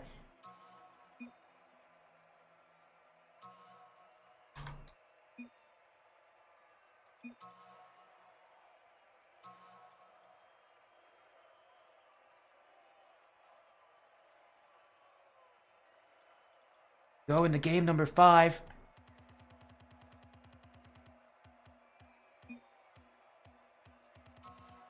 Again, we'll look for that next field here. Deadeye Canyon Oasis. A lot of what I saw from Abstract, it's those issues they've had all years long coming back to haunt them. And really, I think the big question I have is going to be on Kai and Hardpoint. I mean, it always seems like one of them's waiting back, but they're waiting back so far. There's been moments I've seen in these games where that last player on that third player back on offense should be shooting. They should be challenging, and they just aren't there. A lot of times it's Kai. I've just seen him wait back, hold back, not take, not be confident in himself to go for plays on offense. A little bit of extra offense could be what OG Abstract need because, I mean, Sticks and Stones, they're winning not by much, so we'll see how it happens as Wavy. And that's a big mistake from Wavy. Being, again, the highest ranked player, that is one you generally see him make. Flashy shot was not all that impressive by all means. Wavy panicked under it. Sticks and Stones looking to make what would be an impressive comeback in this series. Now, though, Abstract having to just stay with what they have here, a 1-0 deficit. I want to see less reliance on Wavy, more reliance on Kai and Hardpoint. So, be confident in themselves to make those challenges on offense. Just feels like they're reaching for a lot of these plays. Sticks and Stones have them beat so often. Here comes Flashy. Challenge from Hardpoint as Wavy. In the midfield. Too many teammate though, and which Abstract's slow to get out of offense. Sorry, out of defense. They will find a path to offense. Unfortunately, it'll be cut off by Allen. Wavy will still challenge. Hold in the midfield. Wavy. Great dribble. Wavy looking for the heart of the nets. He's put it under both of them. Wavy with an answer once again. Every single time Abstract need a goal, it's Wavy who finds it. This one, simply put in because Sticks and Stones thought he had another touch. Wavy did not. He had a little too heavy for himself, but that will be the difference.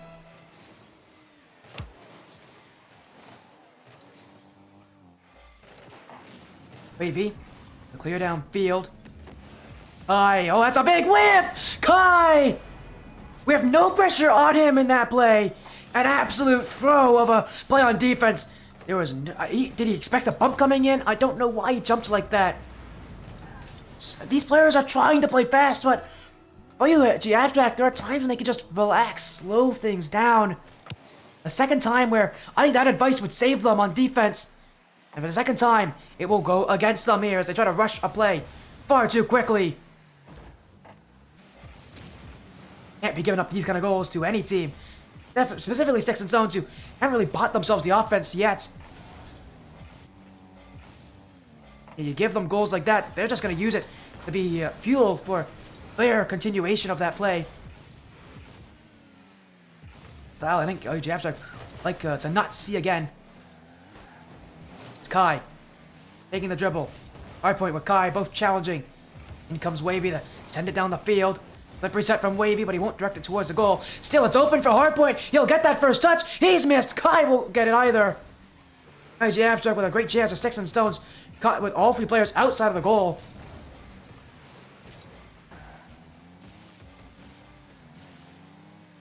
Hardpoint challenged by Allen. Will roll to the midfield.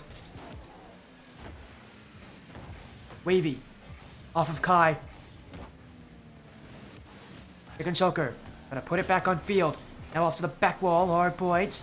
Wavy. Both there. Wavy will call for it himself as Sticks and Stones with some early challenges in the midfield. Trying to stop Wavy. But Hardpoint with a shot that will be easily kept out by Flashy. Kai had a follow up there. Wavy didn't like it. Looking away from his own teammates. As he'll go for it. A pass to Hardpoint. That one directed above the net. Kai. Here's a chance. That one. Saved by Flashy off the crossbar. As OG Abstract. Getting close, but not close enough. This plays just a little wide. Just not good enough. Just a little off. Feels like it's a matter of time before Abstract get their next goal. The question is, will that next goal be after Sticks and Stones get there next? Or will it be before? And Stones, double commit on the back wall. Wavy looking in field, and again, where is Kai? He's waiting on the back line. He needs to challenge when Wavy's upfield like that. Still, he'll find the pass. Wavy with the last touch, and that needs to go in for Wavy. OUG Abstract are getting chances. They should really be scoring at this point. How on earth they haven't is going to be something that only they can answer. As hardpoint with a whiff. Allen. Alright, last one back. This one just rolling to the net. Chicken chuckers got it. And OUG Abstract Mage looked the fool. I think partly because they did look a fool. Hardpoint and Kai. And again, it's as if they're scared of sticks and stones. I can't understand why they're sitting back so far. Because they're just giving sticks and stones free offense.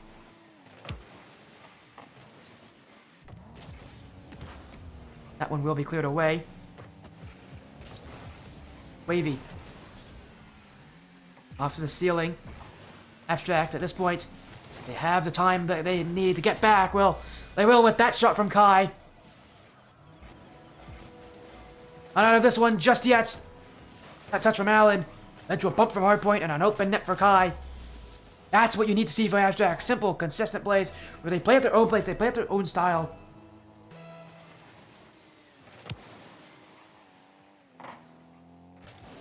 Now a follow-up shot. Hardpoint will get there. Wavy's already downfield. He's looking to hit this one, but he was set for Chicken Joker's challenge. Now it's out to Wavy. Did as Allen. We'll try to get the clear away. Kai putting it back in. Have a follow-up. He won't. He doesn't have the boost for it. Flashy will have this one here as back of a challenge. Waiting on the back wall. There's Hardpoint. Almost got beat for it. Wavy can't get the follow-up. And once again, it hurts Abstract here. They're all waiting. And you can't let a team that with the mechanics that they have to do that. You can't wait for the mechanical team to play to you. But you have to play their best when they were able to challenge sticks and stones. At this point, they're just choosing not to. A lack of a confidence here from OG Abstract, and this series could very well go to distance. As Kai won't get that one, a trip off the post. And so far, every single goal of this game so far for Sticks and Stones has felt like one that OG Abstract could have prevented. And that's the sad part about this game for Abstract. Other than these mistakes on defense, they've been playing exceedingly well. Again, it feels like these goals from Sticks and Stones are preventable here. Abstract, simply put, are overthinking this. Mentality must be in the gutter, because this is a game I think for Abstract actually is one they really should have kept a lot closer. Really could have had a much better chance of winning. And they simply put, just not giving up their plays too easily on defense. There's too many simple mistakes here. A team that should not be making them. Sticks and Stones now will force this one to go to Game 6 from being a team that was 3-0 down. Really putting the pressure here on OUG Abstract. As one more goal won't happen. Sticks and Stones will now be setting up for Neo Tokyo.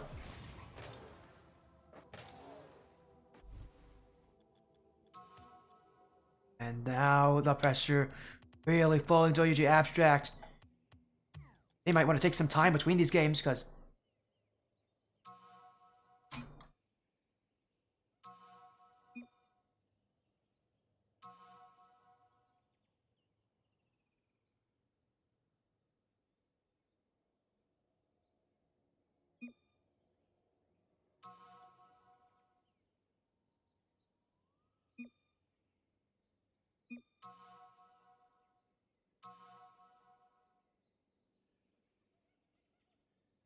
Game 6 coming up here.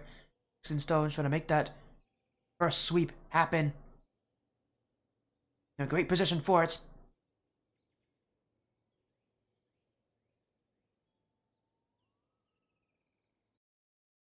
Going into game number 6.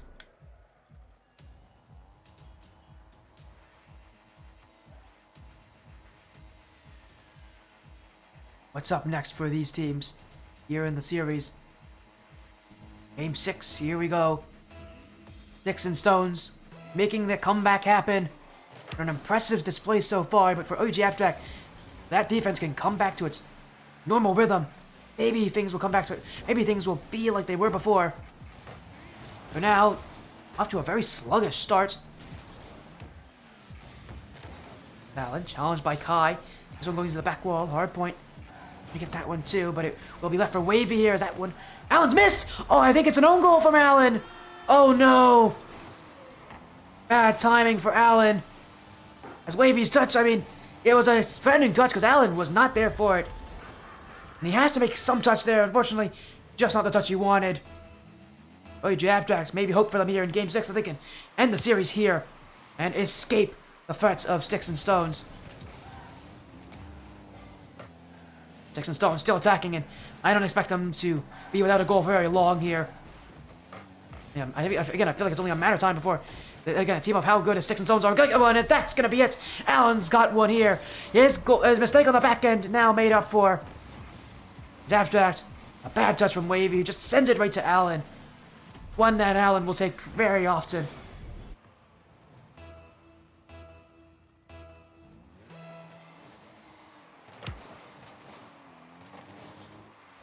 Abstract still searching for some offense.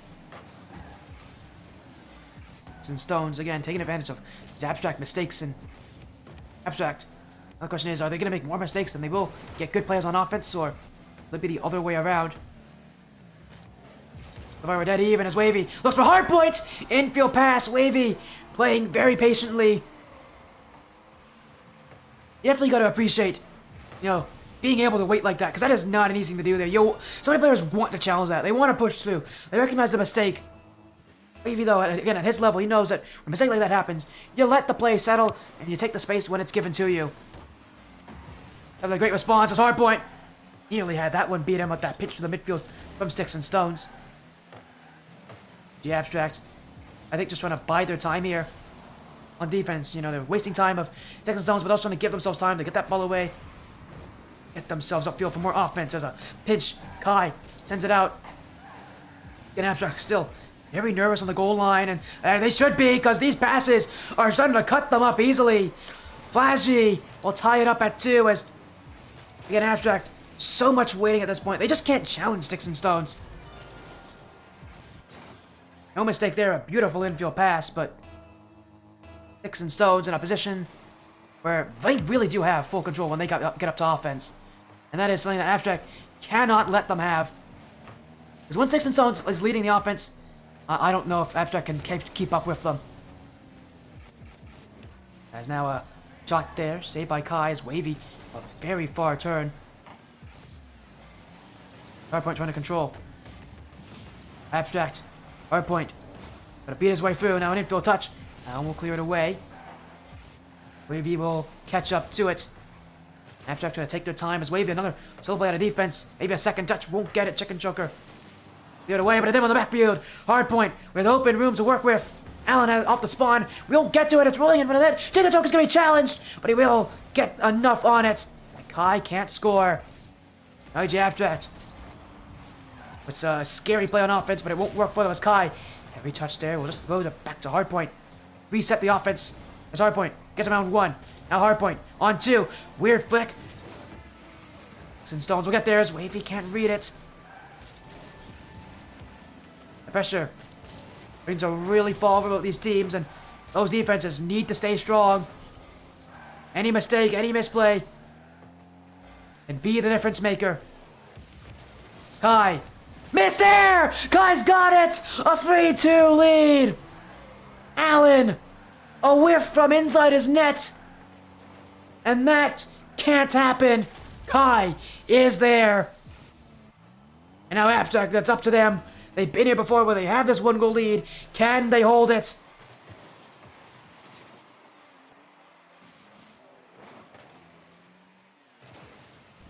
One clears it away. Hard point. Gets a look on chicken choker. Kai looking for the goal. It'll be Allen trying to send it back here as Sticks and Stones trying to find some offense, but OUG Abstract looking to keep it away as Wavy. The preset. Wavy, double! That one bouncing in front! Missed there! Still in front! Open for hardpoint! He's got it! A big bump from Wavy off a big solo play! A flip reset double, you'd think that first place goes in, but it cates to chaos. Wavy bumps out Allen. And Abstract with an open goal to look at. 1 minute, 40 seconds left. Can OUG Abstract end the series here? At an early start, the first 3 games were all theirs. Sticks and Stones fought back, taking advantage of the OUG Abstract defense. Abstract's offense back under the control they used to have. Time remaining, that defense again will be tested. Hardpoint, low boost on the goal line. Now gets a dunk on Flashy with 0 boost. He keeps the play away. Abstract desperate just to make sure But their goal line won't be tested because when it is, they generally don't stand very well against Sticks and Stones. Again, their gameplay now will be to hold offense for as long as they possibly can here. And Sticks and Stones gonna get the chance here. Chicken Choker up to Allen. 60 seconds to go. Sticks and Stones on offense. Kai will not get bumped. He'll evade it with that clear. And Wavy will send the ball away. More time wasted by OUG Abstract. Sticks and Stones looking to break the midfield, but Kai, high touch. Seconds continuing to tick off the clock here. As the best of 7 series may be nearing its end, unless Sticks and Stones have anything to say about it. Flashy to Allen. Multiple commits. As Sticks and Stones desperate to push their players upfield to get a shot on net. But they're not getting it. OUG Abstract. A brick wall on the back line. Look for an infield play. Wavy. Downs by Allen. Flashy to Allen. Time running out for Sticks and Stones. Allen can't get the shot. Kai looking to corral it, but he's bumped by Hardpoint. Sticks and Stones may have a chance to continue the challenge here. As Chicken Choker in the midfield. Nobody there, but Allen will challenge late. He's got 4 seconds left. Sticks and Stones with hope. Sticks and Stones with a chance. There's Allen. Raced to it and somehow found the shot over Kai. The next kickoff. Important for the series.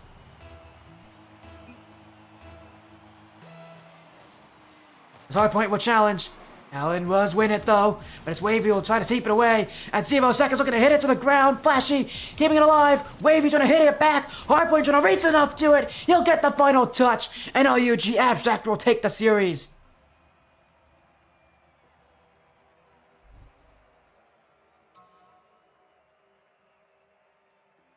A 4-2 win.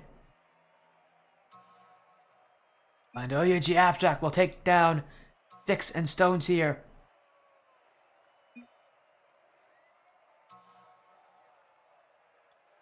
Haven't had a best of 7 on the stream in a very long time. The last time we probably had it was probably the Ascension Cup finals. We get another one here.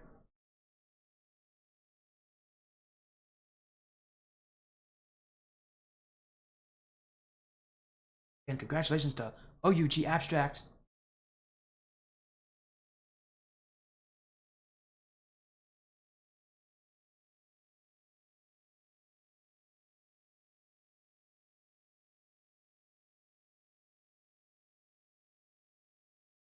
As again, what a 4-2 win. A great end to the night, though.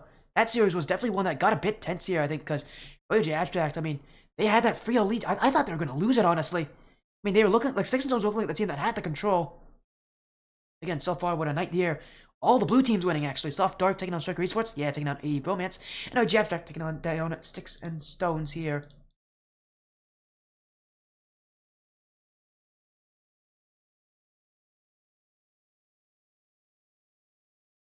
Got a little interview here, I think, with OUG Abstract.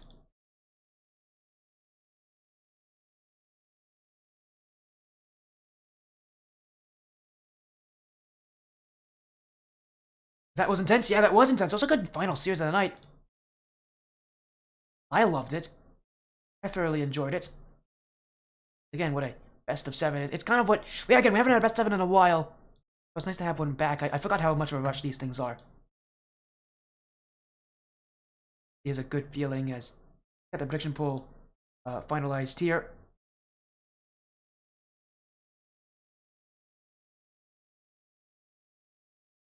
And a 4-2 win for OUG Abstract. Is joining us is Kai. Welcome in, Kai. Fun little show match there. We haven't had one in a while on the stream. I forgot how intense these things can be. How you feeling now? Because that must have been a bit of a rush, that game 6. Yeah, we started off good. You were playing good, but then I started to get some ping issues, and my team had to carry me. But we ended up winning at the end. I feel like we did great. We just have to work on our comms and our mechanics. Yeah, it definitely felt like mechanics were a big issue for you guys, because if I'm not wrong, I believe the players on Sticks and Stones were higher ranked than a lot of you guys. Or at least they were definitely more mechanical. I'll say that. They were definitely more mechanical. I don't know if they're higher ranked, but they're more mechanical. I recognize Flashy. I recognize Flashy and LA. They're both very mechanical players, so What did you guys kind of do to combat that mechanics? Because it did feel like it was the one thing that you guys were struggling to keep up with that whole series. Yeah, we felt like they were definitely better at mechanics than us. So then we just started just playing like for more defensive and wait for them to make mistakes. So then we could punish them. And that's how we ended up winning.